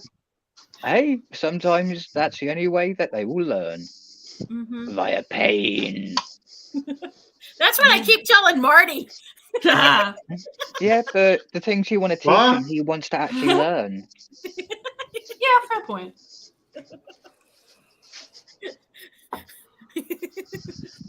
That'll teach me, Marty. I keep telling you. Oh, when they invent holograms or robots that you can kind of like remote control from where Jen is, you're in trouble. I'm trying to think. There's an incident with my dad. I don't know if I should tell it or not. But he was in a fight with some dude who was trespassing in his land. And the dude fucking pulled out a penknife. So my dad grabbed one of our Jack Russells and just shoved it in the guy's face. And apparently the Jack Russell took a bit of the guy's eyelid. So, yeah. Oh, your eyelid of all things. Yeah, I just like the idea of that. It's just such an Irish thing. You're on my property with a gun? Well, fuck you. I'm gonna dog. I mean, that's kind of just country people shit. Yeah. Yeah. Oh, yeah. I Irish farmers, are particularly of a particular generation, like the fucking TV license inspector and the insurance guy arrived to this guy's land. He locks him in a pig pen with a boar that's incredibly aroused. Woo-wee. And it's like, yeah. I'm glad that guy only got 4 years in prison. He's a fucking hero. It's kind of like, you will say we don't have a TV, aren't you? You will, otherwise we won't let you out. But yeah, no, they're fucking. There was a serious issue there for a while when my dad was younger that lads come onto the land fucking poaching, and they'd even fucking steal sheep and pigs, other fucking farmers. So I saw a thing fucking serious. recently where there was a farmer who used his like forklift to get a guy off of his property because apparently it's been a problem somewhere with like people just coming out to the country to just hang out and party, and they're really fucking disrespectful. Okay, That's so just I got. okay, so what happened was this was a feud between two farmers. One was a kind of rich uppity guy who used to have a system called a crow cannon, right? And it would fire kind of soft mortars to scare crows off the land. As a result, it scared the animals off another dude's land, right? So he got pissed off. He complained. They went back and forth. Your man escalated things until the dude drove the forklift. But not really. It wasn't a forklift, Bobby. It was like a big fucking JCB with forks on it. Through the window of the car and basically bisected the guy with the fucking forklift, the kind of prongs on the fucking thing. Cut him in half, essentially. Oh. The guy? Yeah, Ireland. Holy shit! Yeah, those things are goddamn dangerous. Oh no, I know a lot about fucking forklift accidents. Very, very. I've seen the old fucking but safety films. This wasn't a fork. This wasn't like a pallet forklift. Like a tractor. Yeah. Yeah. See, because I thought it was just his car. I didn't know the dude was in it. No. I'll send you the art. Hang on a minute. I'll see if I can. Give me 1 second, guys. JCB, also known as an Irish sports car. I just hope he sends you the picture of the car and not the aftermath. Bro. I'm not going to send that, Deacon. Well, because I heard a horror story about a guy hiding out in one of those big boxes that sits on a pallet. He was like hiding it in whatever factory they were just chilling, smoking, eating, whatever.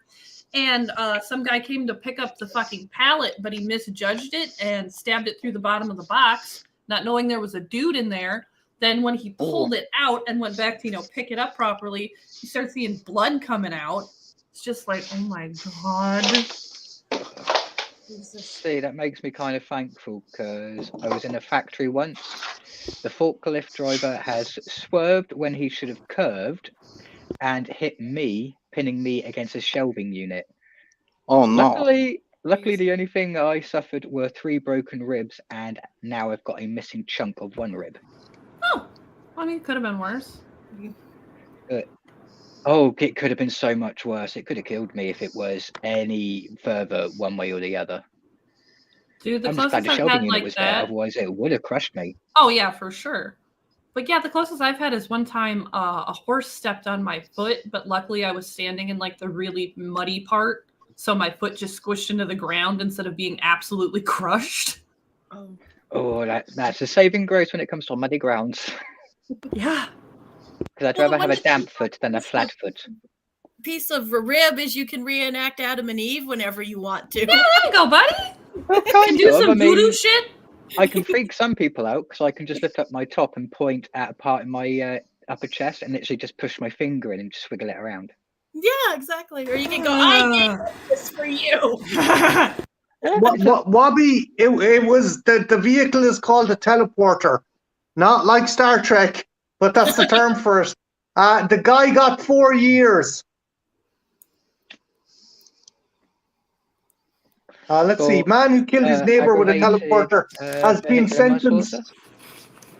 Court criminal appeal yesterday ruled 5-year jail term imposed on Michael Farrer, 64. Was unduly lenient, so he got 4 more years, 9 years.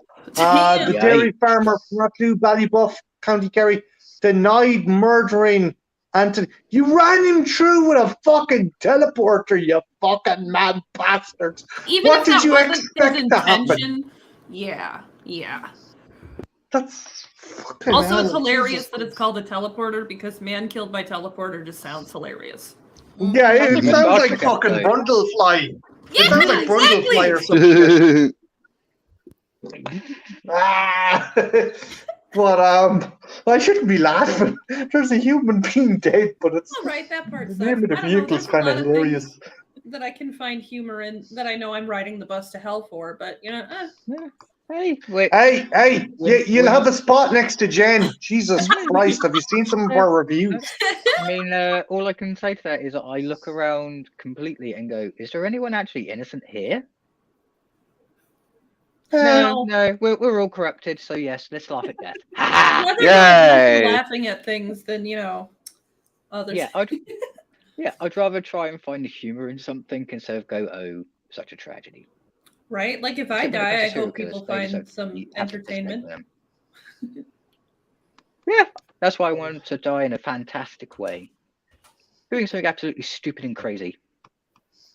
Sex for me. I want to die having sex. Dude, honestly, I've said that since I was young. Like, I would feel bad if somebody died while I was having sex with them, but also I'd be like, haha, I have killer pussy. But Exactly. also, if I died having sex, like, oh, grandma died with a smile on her face, and then you give the guy $50 and thank you. Yeah. As Richard Pryor says, bitch, that's recycling. Jen, can you explain, if Christian, you don't mind, can you explain the story how Christian was ran over twice by a tractor? He tells it way better than me. Like we live on a farm, and we had this old Christian. The one time he just like literally was going too fast, and he got knocked off, and it could have been really bad. And then on top of like getting almost run over twice, or getting run over twice, he also fell through like a plate glass. It wasn't a window; it was like a door, an old screen door, but it had glass in it. Oh, and he fell back, and he had stitches and stuff. And then he mangled up his foot too. Like this kid has been through some stuff. Jeez. So, yeah. But he's alive. Right? That's what's important. Yeah, he survived. They survived. And if you survive through something, then hey, you learn from it, you know better, and you've got a nice story. He does. Dad, he's a tall fucker as well. If he loses an inch or two, he's still grand. He's still normal, decent size.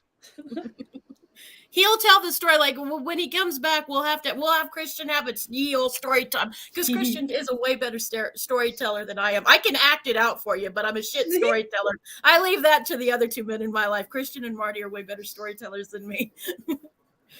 What?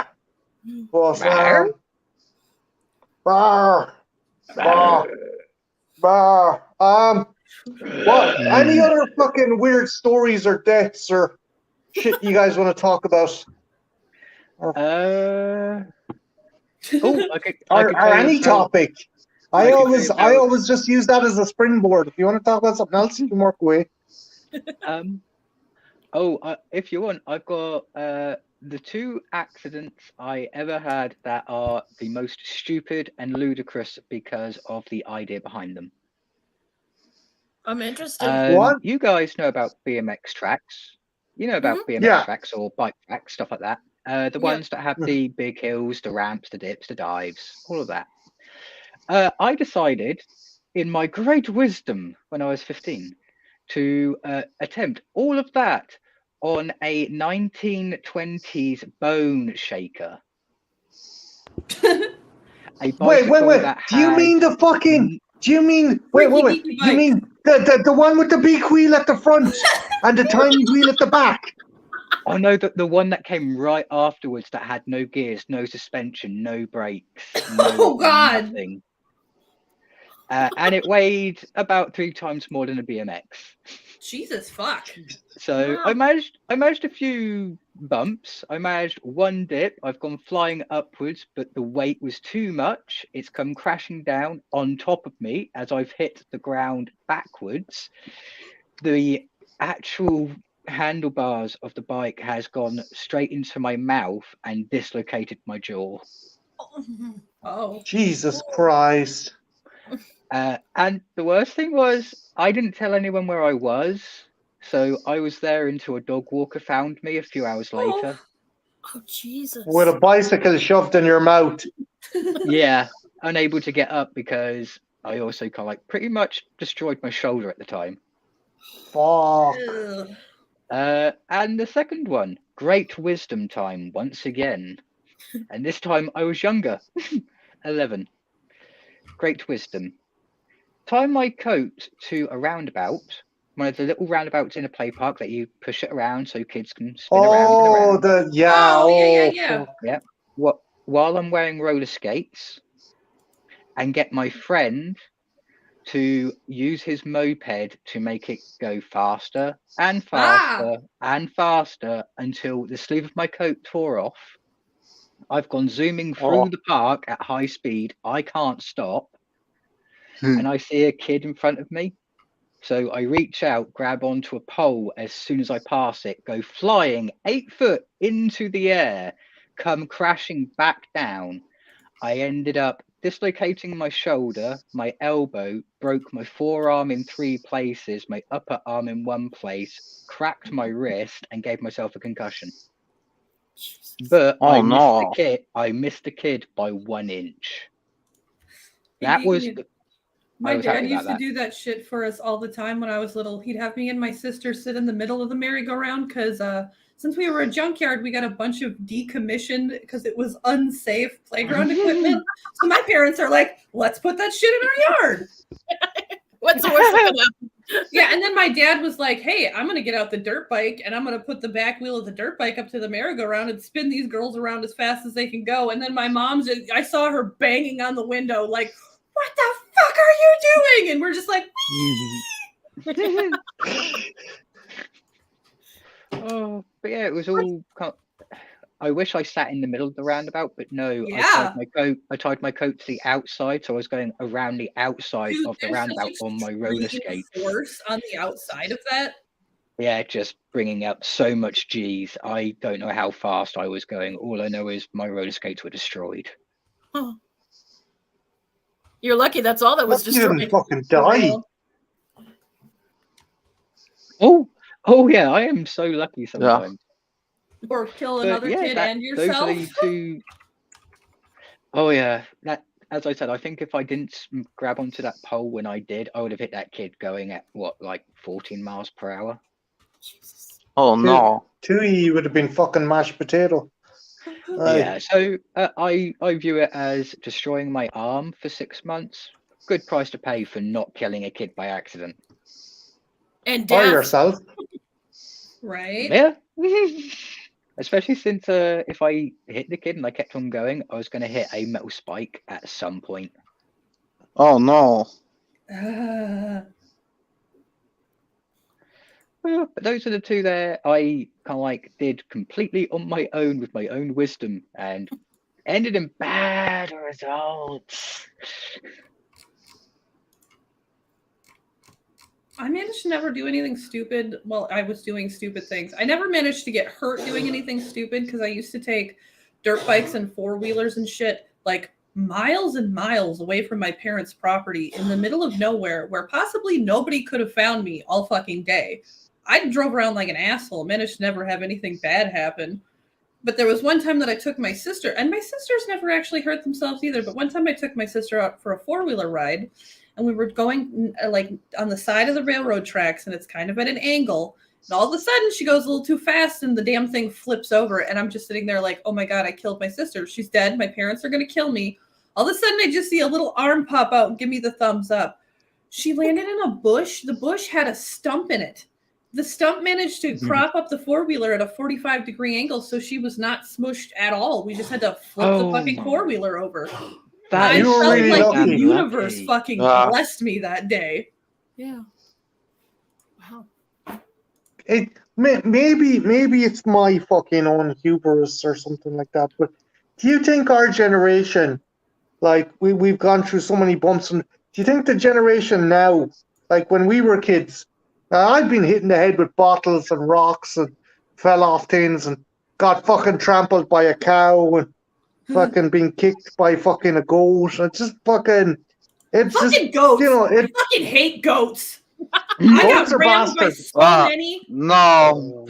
Oh, goats are a great torture method and a great way to execute someone slowly. Yeah, but when you're little Goats and are every time you God's turn around, creatures. they ram you in the Then ass. God's twisted. They're little bitches, is what they are. Little sneaky goaty bitches. But going back to what I was saying, guys, like, at the risk of sounding like the old fucking man, are kids too soft nowadays? I think every generation thinks that about the next generation, but isn't that kind of the point of advancing civilization so you don't have to be as tough? Like, yeah, you want tough people around for in case the shit goes down, but isn't that kind of the point of advancement is so we don't all have to live like it's medieval times? I guess you're right, Wobby. Like, I suppose the new generation shouldn't be pelting rocks at each other or like, hey, what happens if we pour diesel into a bottle and drop a match in? It's like, Oh, I remember those days. Yeah, now they just bully each other on the internet. They can just watch YouTube and know exactly what happens. Oh yeah, they can just watch a YouTube Which is video of somebody else sometimes- doing it. True. Yeah, they get to do things by proxy now, whereas we had to find out for ourselves because we didn't have this wealth of knowledge at our fingertips. No, we didn't. The only wealth of knowledge we had came from the TV and our teachers, and sometimes that was completely inadequate. Oh my god, I learned so much about what I thought life was through movies, and Me too. I'm glad that I had more serious taste in movies, that I didn't grow up thinking everything's going to be like a Disney movie. But it also probably helped the reason of why I had really bad social anxiety when I was younger, because I was like, this could go wrong. I've seen how I could end up in a fucking trunk if I make the wrong decision today. Yeah, it's kind of like, if I chat to this person who I think looks really, really nice, are they going to turn out to be the secret serial killer of the neighborhood? Oh, in my chat, True Paladin, I think the kids of every generation have gone through bumps and bruises, though from every generation, there will be coddled kids who don't experience it and other kids who get more exposure. So, yeah. Yeah, I agree with that. Also, I think it ties into what Wabs was saying. It's each generation, they get a bit more technologically developed, more things are easier for them to do. It's not just them trying to figure it out, and they don't have to go out and prove anything because there are other ways to do it. Instead of going out and saying, I dare you to fight me in the park, they can say, I dare you to fight me on COD. Yeah? You know, it's a different way of doing things. I suppose I just miss the good old days where you just. But then also sometimes you have those kids that are like, you beat me at COD and I know where you live. I'm going to come beat you up. Yeah, or fucking dox them, and then they get shot up by cops. Yeah. And it turns out not even be the kid's house. Yeah. Now they Actually, send that's SWAT what- teams. That's kind of hardcore if you think about it. Yeah. They're like, we're not gonna beat you up, we're going to murder you. Dude, I'd have PTSD so bad if I lived through my house getting swatted. Like, that is terrifying. Yeah, it's not good. Don't dox Dude, and a people, lot don't of turn up at their people's houses. pets get hurt too. If like they themselves and whoever else is in the house don't get hurt, a lot of people's pets get fucking hurt in that shit. Yeah. He's got a dog. It's just a Shih Tzu. It's still got teeth. Ban, Yep. ban, ban. Yeah. It's kind of think like some of the bigger YouTubers or Twitch people that are like the cops know who they are, and it gets to a point where just only a couple will come to the house and they'll be like, "Yeah, you were swatted again." And it's like, But also if you're like a minor level anything, also there's plenty of cops who have no idea about the whole Twitch YouTube universe, and like trying to explain that to the cops, like when they've never had that situation happen before, like, oh my, I can't even imagine. Just to have the cops sent to your house over something like that, like saying you have, because usually that's like a hostage situation or something. That's to be terrifying. What Wobby Trenchy, did that Swatistic guy get was it 30 years? Yeah. Because he got that father of two killed. Oh. He got 30 years for getting those two killed, and they also brought up secondary charges which he had to plead guilty to the amount of times he's actually swatted people. He got charged Yeah. for each individual spot. Was that the one where they had that guy do the phone call? And if you can listen to the phone call, it was really Yeah. disturbing because he made it seem real. Did they get the actual? Because there were like 3 people involved in that, and I think they're all responsible. The guy who made the call, Trenchy, he got the full brunt of it. One guy got 2 years, and another guy, I think, got a suspended sentence. What happened it was 2 lads talking shit to each other, and one of them decided to get this fucking hire out a mercenary swatter to get the other guy. But your man fucking played into the other dude's hands because he didn't give his address. He gave the address of some poor dude who had nothing to do with it whatsoever. And he ended up going outside and the cops killed him. So I feel like they all should have got some sort of sentence. Yeah, because basically it wasn't exactly the wrong address. It was his old address. He moved a year previously. Oh, so he didn't purposely give it. They sent him to his old address. Oh, he did. He did, Trench. He did give his old address deliberately. Okay. Yeah. Then he did it intentionally to cause. Yeah. I'm one of those people who thinks that if you are going to SWAT someone, then you should be charged for wasting police time, endangering someone else's life, and making a false report. Yeah. And also, what if someone's really being held hostage and the police are over here surrounding poor dude's house to just, play video games? Yeah. Dude, or God forbid there's a real hostage situation going on another part of their jurisdiction that isn't getting fully handled because of dumb bullshit. Yeah.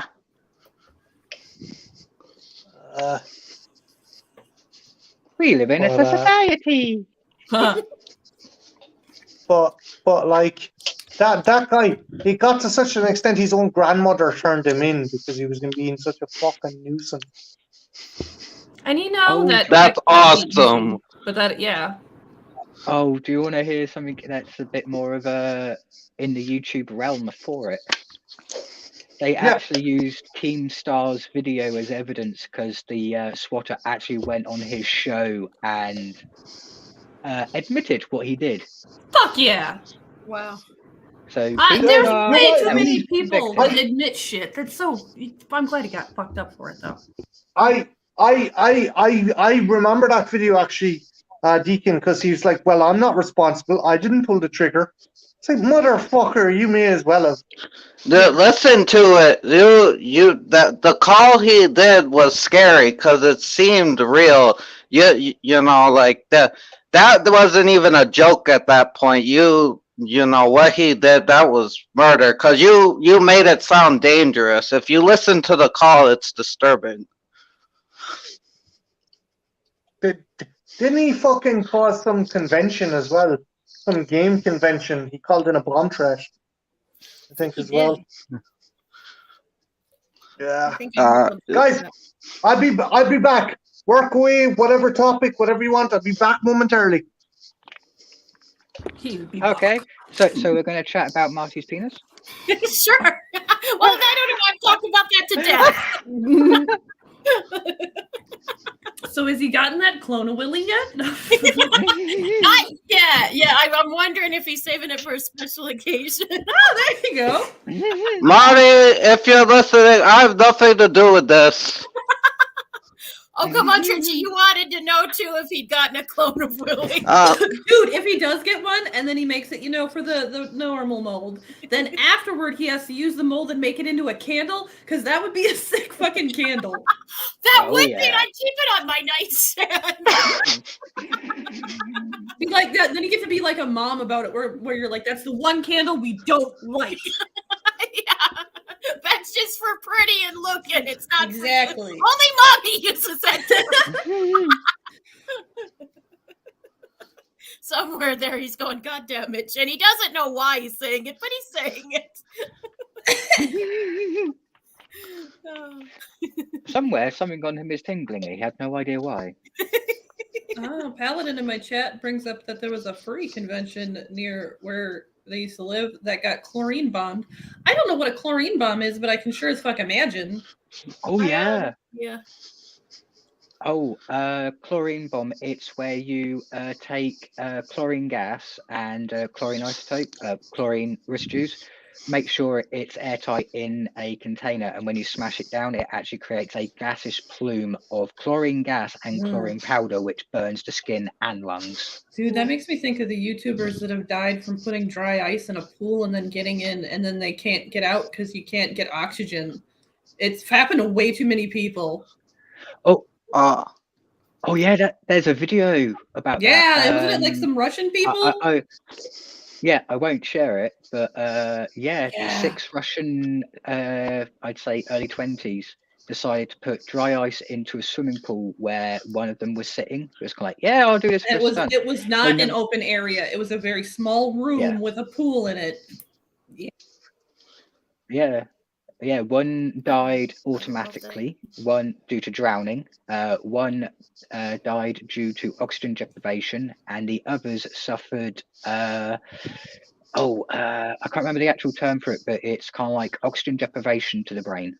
Yeah, because it's crazy because like you can still breathe apparently, but because there's no oxygen in the air, it takes your brain a second to be like, oh, this is bad. And by that time it's too fucking late. What would possess them to put dry ice in a swimming pool in the first place? I know that looks cool. Oh. Yeah, they wanted to create smoke. But they didn't do the backup. Yeah. Yeah. Okay. Yeah, when dealing with dry ice, you've got to be careful because there has been one major explosion in history where it cost loads of lives because dry ice got accidentally wet in a huge container. The pressure caused the container to explode and caused shrapnel to fly out for 300 feet in a complete circular direction. Oh. People forget how dangerous things are when they're in large quantities or in a tight space. Mm-hmm. Yeah. Molasses. Ventilation. Molasses? Yeah. I gotta look this up because it's awesome. Well, it's horrible, but it's awesome. Oh, a molasses factory. The molasses explosion that fucking killed a bunch of people. Yeah. Yes. Basically, it was a tower. A big drum of a tower, which is about 6 stories high. That was filled with syrup for ethanol creation, so for alcohol and for fuel. But because they mixed old with new and it was hot, it caused it to instantly expand and destroy its entire foundation, spilling its contents, which was at this point basically red hot, flowing down the street for a depth of about 3 foot. Jesus. Yeah. Okay, Deacon, the Great Molasses Flood, also known as the Boston Molasses Disaster, took place on January 15th, 1919 in the north end of a neighborhood in Boston, Massachusetts. Okay, but a large Boston Molasses tank Disaster sounds like a sick band name. The large tank was filled with 2.5 million metric tons of molasses burst and resulted in a wave of molasses rushing through the streets at an estimated 35 miles per hour, killing 21 people and injuring 150. The event entered into local folklore as residents claimed that decades afterward, the area still smelt of molasses on hot days. I shouldn't laugh at that, but still. Yeah, that sounds true, though. And the one thing I don't add to that death count are, who is it? I think it's Hefland said. So many horses died in that because they still had horse carriages and stuff like that. So, that's my God. It was Chicago fire. A whole lot of horses died in that because they're all tied up. They can't fucking escape. They just burn. Yeah. But the investigation afterwards proved that it was completely avoidable. All they had to do was reinforce the structure and not fill it up to the brim because they exceeded its mass by about 50 tons. So it just popped open?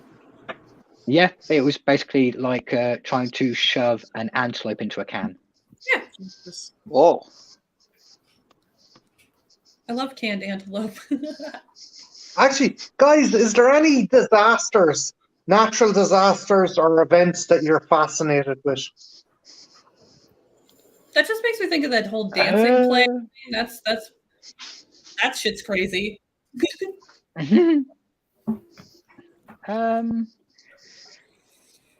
By natural, do you mean Well, no, it because by sorry, man-made fuckery as well, but just massive disasters on a scale oh, that, like, like.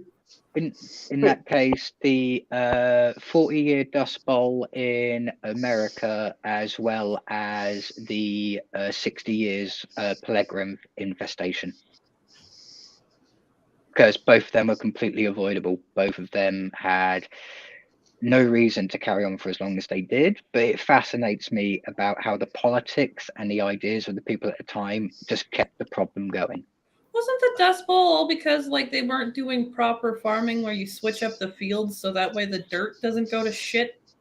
Yeah, and it was also because they ended up turning grasslands, which was primarily for buffalo, into wheat fields, which were not sustainable for any kind of agriculture to begin with. So you ended up creating about 3 states wide worth of dead land that lasted for 40 years. Yeah. And that was a man-made disaster. And the peregrine, that was also a man-made disaster. Do you want me to go into that one? It's a little bit gross. That's fine. Oh, I'm for well, gross. I'm curious. Okay. Go first. Yay! Okay. I'll first have to tell you what peregrine is, or at least the symptoms of it. Peregrine, it's where your muscles start to deteriorate. You get sores on your skin. Your teeth fall out. Your gums shrivel. Your hair falls out. You eventually starve to death. And if you don't starve to death, you are crippled for the rest of your life, and you are also senile. Your brain is completely half rotted. That's like extreme And syphilis. this was a condition. Yeah, extreme syphilis that could be completely prevented, because the only reason it existed and the only place it did exist was in the south of America, basically in the southern states. Of course. And this is because of how they processed their food at the time. The milling apparatus and chemicals to extract some of the bad stuff that they used was also extracting all the good stuff.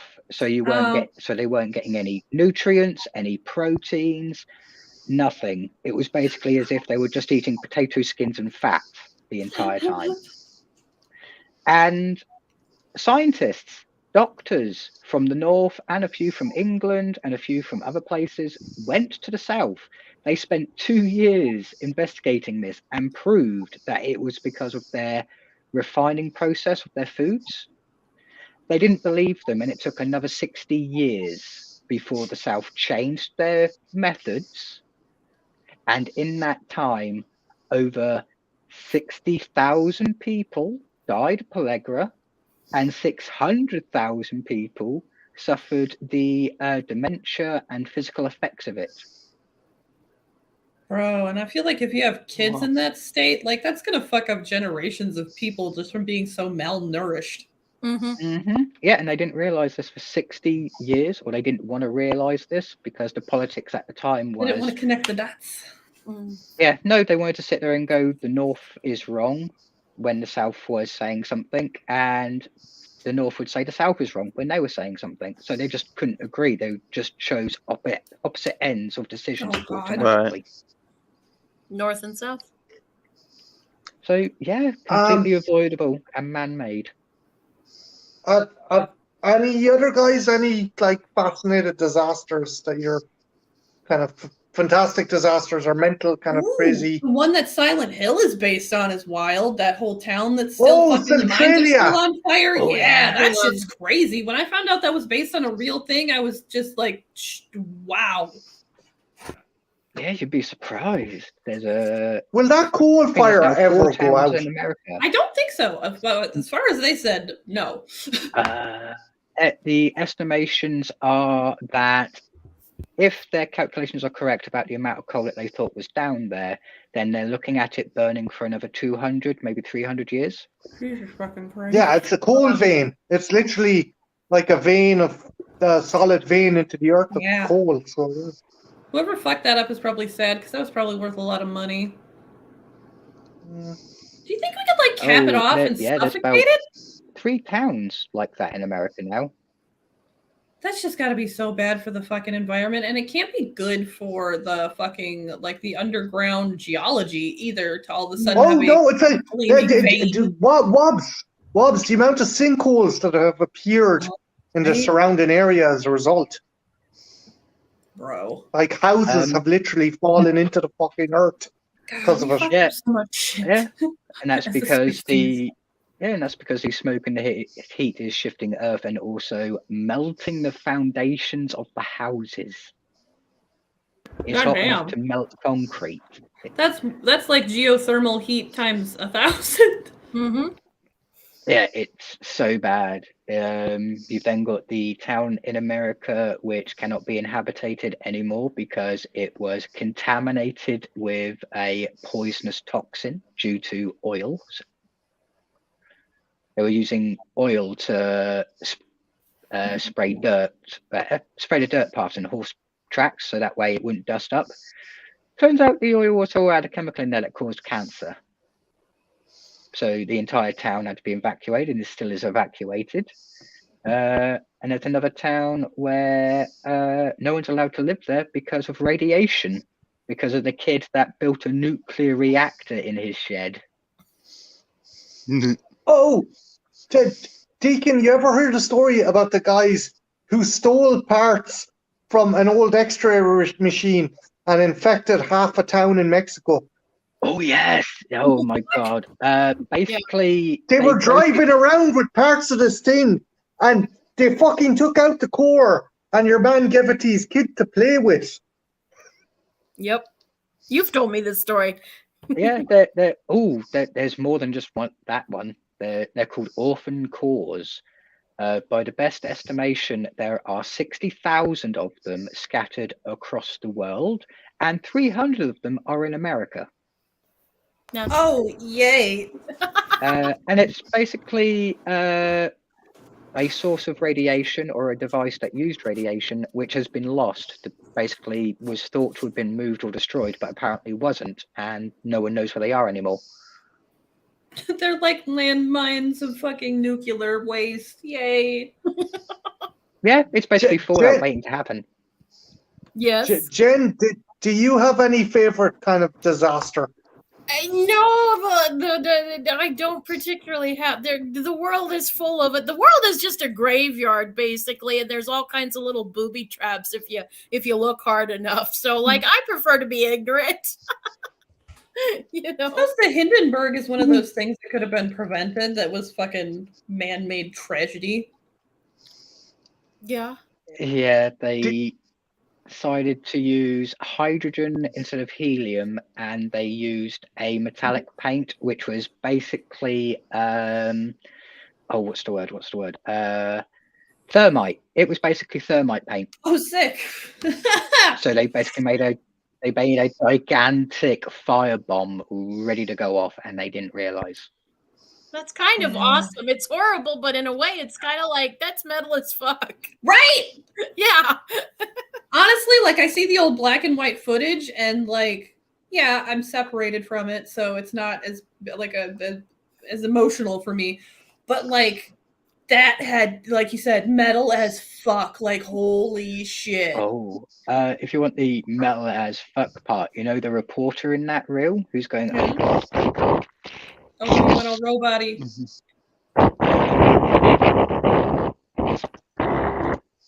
You are a robot. No. Didn't catch a word of that, sir. There we go. Okay. Okay. Yeah. The reporter who's in that reel going, "Oh God, the tragedy." He was about 100 feet away. He still suffered third-degree burns over most of his body. Yeah. Goddamn. It was intense. Deacon, I got something to beat that. the 1917 Halifax explosion. Ah? Fuck the French for not giving right Oh, away with a fucking hell, boat. yeah, Jesus Christ. What is that? I don't know nothing about that.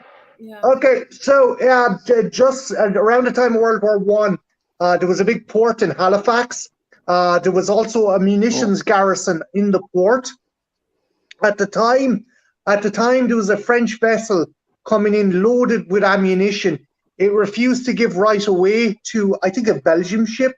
The two collided, caused a minor fire. People gathered around the port to watch. The fire spread to the munitions on the French ship. The French ship blew up. Then that explosion caused all the munitions to fucking go off in the deck. 90% of Halifax, which was huge at the time, was destroyed. Let's see, 1,900 people killed, 9,000 injured, 1,600 buildings destroyed, 12,000 houses damaged, 66,000 people made homeless, 25, leaving 25,000 with inadequate housing. The bell, which was in the town square, was sent 15 miles. A Holy large shit. fucking bell was Was there sent like literally 15 a miles. crater where the ship was? Essentially, yeah. God damn. Yeah, I never knew about that. Yeah, and the tragedy about the aftermath was the government was supposed to give a payout to everyone for assistance, basically Yeah. after that tragedy. For most of them, it took 20 years before they saw. Yeah. Fucking Christ. I'm not surprised though. Right. That's a tragedy. Yeah. Oh shit! The bay, Deacon, the bay was dry for up to 25 minutes after the explosion because the heat vaporized all the fucking water in the bay. Shit. Jesus. Yeah, that was one of the biggest military problems ever because it was a military installation. Oh, you went nobody again. Ah, Now you're back. Yeah. okay. Oh, ooh, I think it's where I speak. Oh, yep, like robot. this every once in a while. There you go. You're back. Okay. The fireworks disaster in England happened about 2015. Remember that one, Marty? Oh yeah, that was a factory, wasn't it? Yeah, they. It was a new company. They decided to switch from farming to creating fireworks. Oh. The only problem was they, to save time, not only did they have inadequate storage, so they had too many fireworks crammed together in one place, they also took the detonators and put them in the fireworks beforehand so that they could be all detonated Already via a ready. Oh, control. Oh no. And Fucking as they idiots. were sorting some fireworks out, they've pressed the button by accident.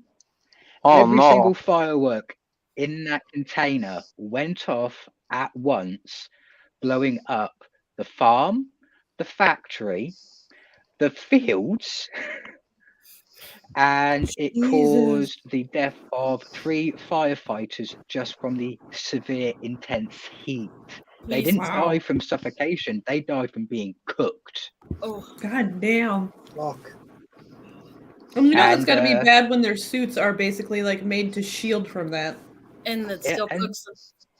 And do you want to hear the sick part? The people who caused all of this, they pled not guilty and they survived without a scratch. Jesus. That's about Shit. right though. Right. God damn. Do you want to hear a kind of funny, happy, terrible story? Yes. Yeah. Okay, so in my town, the bank is still there today. There is a bank located over the main bridge in the center of town. My grandfather told this story because he hated them. There was 2 lads. They were members of the Irish Republican Brotherhood. This was kind of the precursor to the IRA. They wanted to rob the bank, So they went down the river in a rowboat under the bridge. They put composite B onto the side of the wall, but it wasn't a shape charge. And obviously, there was a couple of factors against them. One, the fuse wasn't long enough. Two, it wasn't a shape charge. And three, they were in a fucking rowboat. My grandfather always laughed when he said they were pulling bits of the fuckers out of the river for days on end. Oh my god. It's like a fucking Three Stooges or a Laurel and Hardy skit. If we're chatting tragedies, do you guys know about the oh, I can't remember the ship's name, but in World War II, this ship got sunk and all lives aboard were lost. Over 11,000 people. Oh Jesus. wow. And it was a cruise ship. It was a ship for Was it the people to get away. Lusitania, or was the Lusitania World War One, Deacon, or Well, Lusitania World War Two? That was World War One. I think that was World War One. World War Two is this one was filled with a bunch of people who fought for the Nazis, who decided to turn coat and try and get to safe harbor. And instead of getting to safe harbor, they got shot by Russians. And the reason they got shot is because the captains made a dumb decision, which was, we're not going to hug the coast in shallow water. We're going to go through the deep water, through a minefield where there are known submarines to torpedo us, and we'll have all of our lights on as well. What could go wrong with that plan, yeah? What could possibly go wrong? Yeah. It's just that one was completely man-made. They invited it. Yeah. Trench, is there any disasters, either man-made or natural, that you're intrigued by or find interesting? Well, I guess the two big ones probably is Pompeii, that one, and it's more of a tragedy than a story, but it is kind of a natural disaster with the incident that the perfect storm is based off of, with the fishermen that got killed in the giant storm. I can't imagine being out in the ocean on a boat and shit like that. Like, so many people have died throughout human history that way, and that seems terrifying. And I know in the movie they make it seem like it was their choice, but in real life they said either way it would have caught them eventually. Yeah. I mean, one of the weird things I know about being out in the ocean, there is one phenomenon that will catch everyone off guard and has killed quite a few people. It's called a rogue wave. You know how, for a size example, when you've got a glass and you're filled with liquid and you shake it from side to side, eventually there's going to be a big wave in the center and then it goes back down. Mm-hmm. That's what happens in the ocean due to tides and currents and waves. So every once in a while, where even if there's small waves, you will spontaneously get a wave which is big enough to spontaneously go over the entire ship, and everyone on board will be taken with it. Like a mini tidal wave, just for funsies. Yeah. Yeah, and they're going to happen. I suppose with all the literal waves and currents and shit going on in the ocean, that's kind of inevitable. Mm. Actually, okay, going on to something different as well, guys. Sorry, I'm probably hitting you with a load of topics. And Wabs, I know you got a stream, so if you have to bounce off anytime, work away. If you unsolved mysteries, favorite unsolved mysteries, great unsolved mysteries. Mine is the Mary Celeste. I love that man's voice from Unsolved Mysteries. Robert Stack. For me, it's a collection. The Missing 411. Oh yeah. Yeah, that intrigues me to no end. To catch people up. In America, and even in some other parts of the world where there are mountains and large forests and stuff like that. Mainly national parks. You will have strange disappearances with even stranger discoveries, and no one knows how it's done. I mean, With the gnomes, definitely gnomes.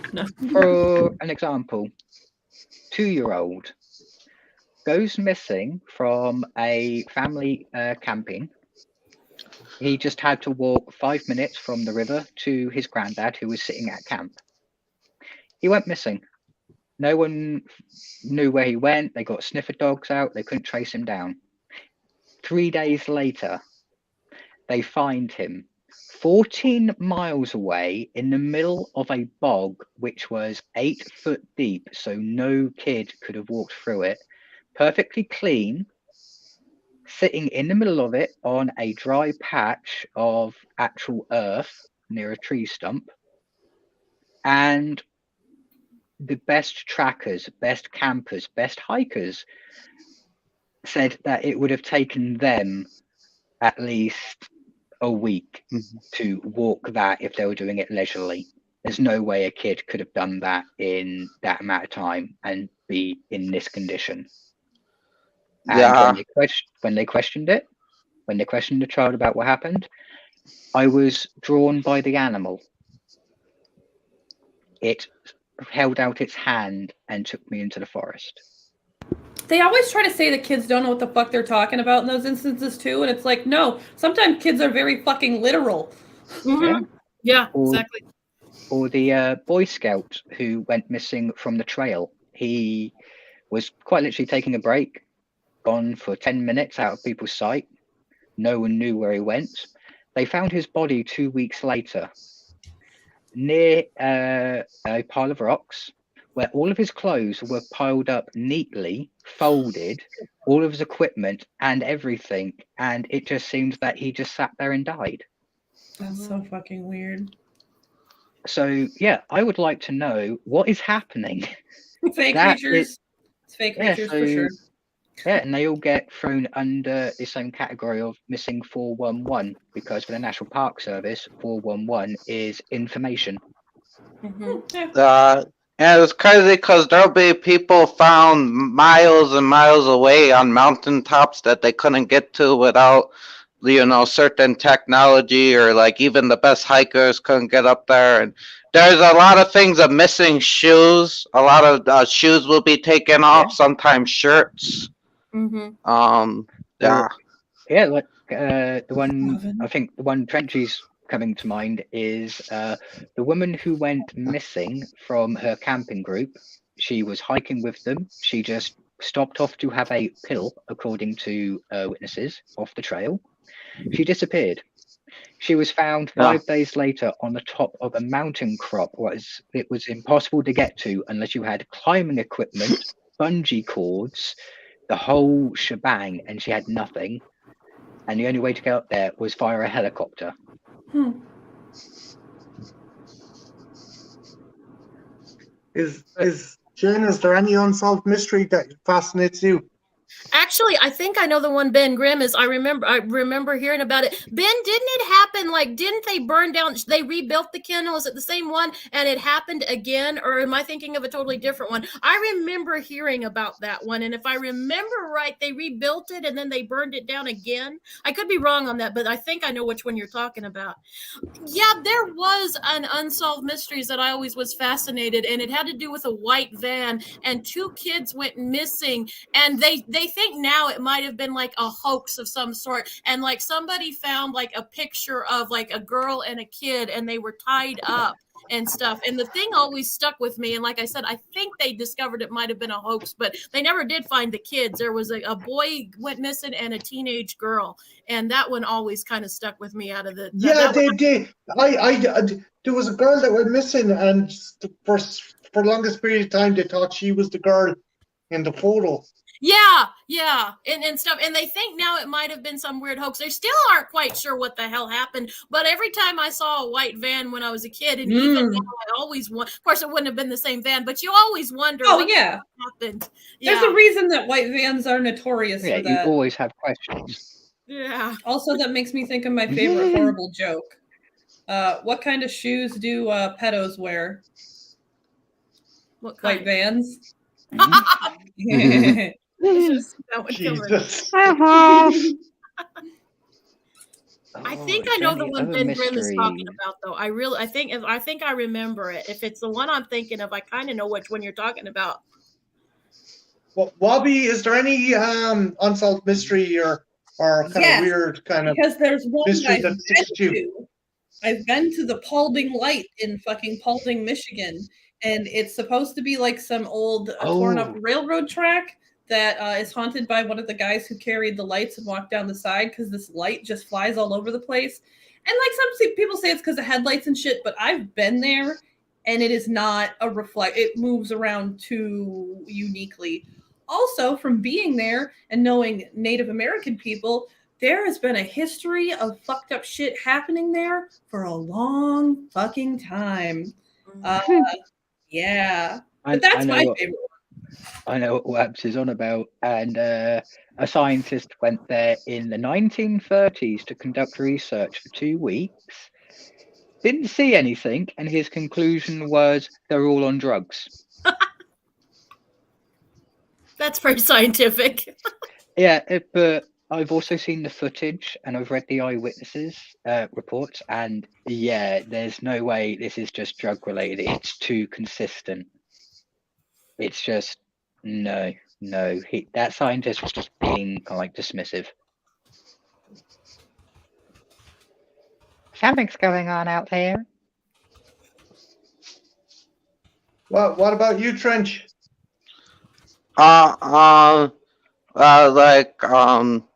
Roanoke is one, a big one. I really like that one. It's interesting. D.B. Cooper, of course. And maybe Skinwalker Ranch, would that count? Because that's a very interesting. But that's more of like supernatural than unsolved. It still counts. It still counts because although there is 2 years worth of scientific data, they still haven't been able to give a concrete conclusion to what was happening. Well, you got like Native American stuff, and you also got like aliens. There's like a whole bunch of just different stuff happening, and so much information. Oh, if you chat to scientists that were there at Skinwalker Ranch doing the research during that time, they will all contest to what they saw was true. It was not fabricated. The evidence that they have is true, and they are now believers. Yeah.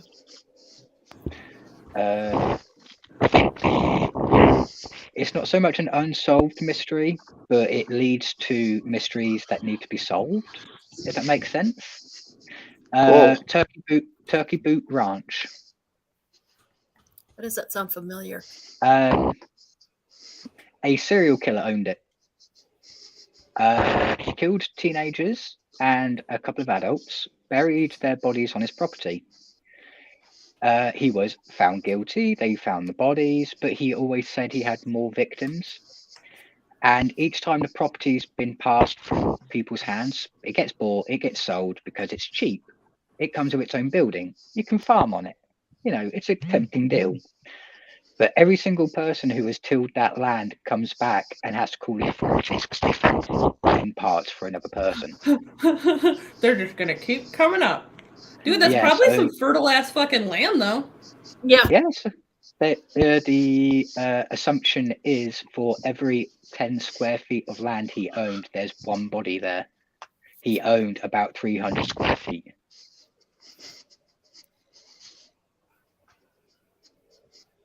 Well, I ain't no mathematician, but that seems like a lot of bodies.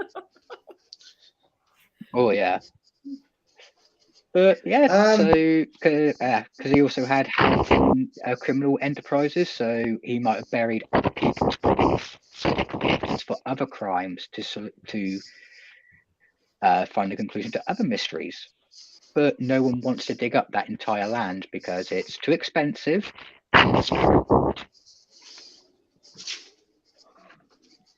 And it's what? Guys, what do you think of the Elisa Lam mystery? That's a girl in the water tower, right? At the hotel. Yeah. Oh, Yeah. that The shit's Cecil crazy. Hotel. The elevator yeah. footage creeps me the fuck out. Something was stalking her, whether that be a person or a force. Something was that. Yeah, she was being followed. Yeah, she was Uh, freaked out. You don't think it was? There's You don't think it was maybe a psychotic episode or anything because she had issues with mental health. I mean, maybe, Like, but didn't they say some shit was weird about how she could have got in it with like no sign of? Oh yeah, entry? the tank. Yeah. The tank is still the main mystery because it's still strange how she accessed the roof and how she lifted the lid on that fucking tank. No, somebody in your chat said apparently it's been debunked. It's also how she closed the lid because they had to open it afterwards. Oh, okay. So it's been actually. Oh, Yeah, I thought I'd heard something about that. Dude, that still freaks me out because a lot of people were drinking dead lady water. Yeah. Yeah. The only thing I can add to that story is in the videotape where she's in the elevator. I won't tell you which drug she was on, which she went without for quite a while. But the side effects of coming off that is exactly what she was doing because I'm on it. And if I go without it for a couple of weeks, I suffer muscle spasms, paranoia, delusions. What a fun combo. Yeah, I know. It makes it look like I'm possessed. Yeah, you would have definitely, they would have thought you were demonic if you would have been born a long time ago. It's a beautiful day for exorcism. But yeah, she went without that particular drug and she was halfway through the detox period. So she would have been at the height of her mental collapse before she would have evened out. Damn. okay. Guys, I'm gonna start wrapping stuff up, but before I do, Wabi, you are doing a movie night tonight, right? Yeah. Is it? Yeah. So is that directly after this? Yep, that is exactly directly after this. Gonna be watching Clue and fucking Don't Tell Mom the Babysitter's Dead. I threw that one in there. And Nice. Nice. fuck, I forgot what the other one is, but yeah, 80s movie night. Woohoo. Guys, if you haven't checked out Wabi's channel on Twitch, go check out her channel. She's awesome. She kicks ass. Herself and Deacon, you guys still do D&D on your We Twitch started it channel as back well, up right? on Sundays. Yeah. So, Yeah. definitely check that out. Hey, gorgeous, what have you next? I hear things are going a bit corny for you and Christian fairly soon. Yeah, but we have to check. We posed the question to our audience: do they want Christian back before we do the review, or do they want it like where we're apart? And so far, by a whopping percent, people say we'll wait to get popped and until Christian gets back. That's because they want to put Christian through the degradation of having to eat some weird corn-filled concoction. Corn jello, anyone? Yeah, we watched the videos for Jen's reviews and the punishment of him. Yeah, it was. I like. Did he actually eat all that corn jello? I'll never tell. You'd have to ask Sparky. I'll never tell. I'll never tell. But you also have a review out for the park at the moment, right? Yes, we do. It just went out, and it's one like don't go in thinking it is titled as a horror flick, and there's horror elements, but I would say like you put it very well. It's more of a dystopian coming of age thriller. That's a better way to put it. But if you're into the Lord of the Flies or The Stand or things like that, it might be the kind of flick to check out. It just barely released, and it has issues, but it's not a bad flick. Cool beans, cool beans. Oh. Deacon, have you anything going on in your channel, be it on Twitch or YouTube? On Twitch on Fridays, Saturdays, and Sundays, I stream. Usually it's art with music, maybe a free movie, and on Sundays it's D&D. And I'm getting back into the swing of the YouTube thing, so I shall be having a video out by the end of this month. Very cool. Yeah. Sweet. It's my long overdue video for Trenchy. Oh. Nice. Speaking of Trenchy, Trench, have you any videos or things that you want people to check out or in the pipeline on the way?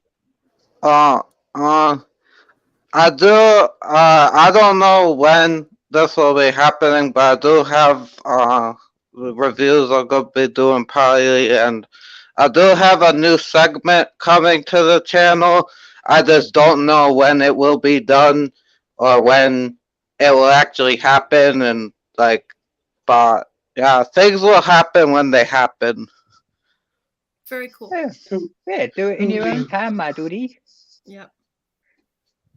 Nice. Yeah, sorry, Jen? Christian put a thing in chat. I told him, don't spoil the magic for people. No, not all of it, but he ate a majority of it. I'd say if he ate 60%, then he's braver than I am. Jen, are you proud that you and Christian are now known as the Children of the Corn horror fans, the Children of the Corn connoisseurs? I don't know if proud would exactly be the word I'd use, but whatever gets us clicks, darling, whatever gets us clicks. Those reviews are funny, but also a bit corny. They pop occasionally. They really pop. I know you really grab onto the kernel of truth. Jesus Christ. Okay, with that, yeah, guys, check out these awesome people. Also, I got a review on 65 out at the moment. Check that out. My quick thoughts on it here at the moment are Adam Driver and Ariana Greenbelt are fantastic. The sets, the design, and the location is awesome. The dinosaurs, check out my review for that, because honest to God, it was like a 5-year-old with a crayon. We need dinosaurs. Here, get my 5-year-old son in this crayon to design this fucking dinosaurs with these. With that, I'm going to finish it here. But yeah, guys, make sure you check out these awesome people. And yeah, have a good one. Take care. Bye now. Stay frosty. Bye-bye.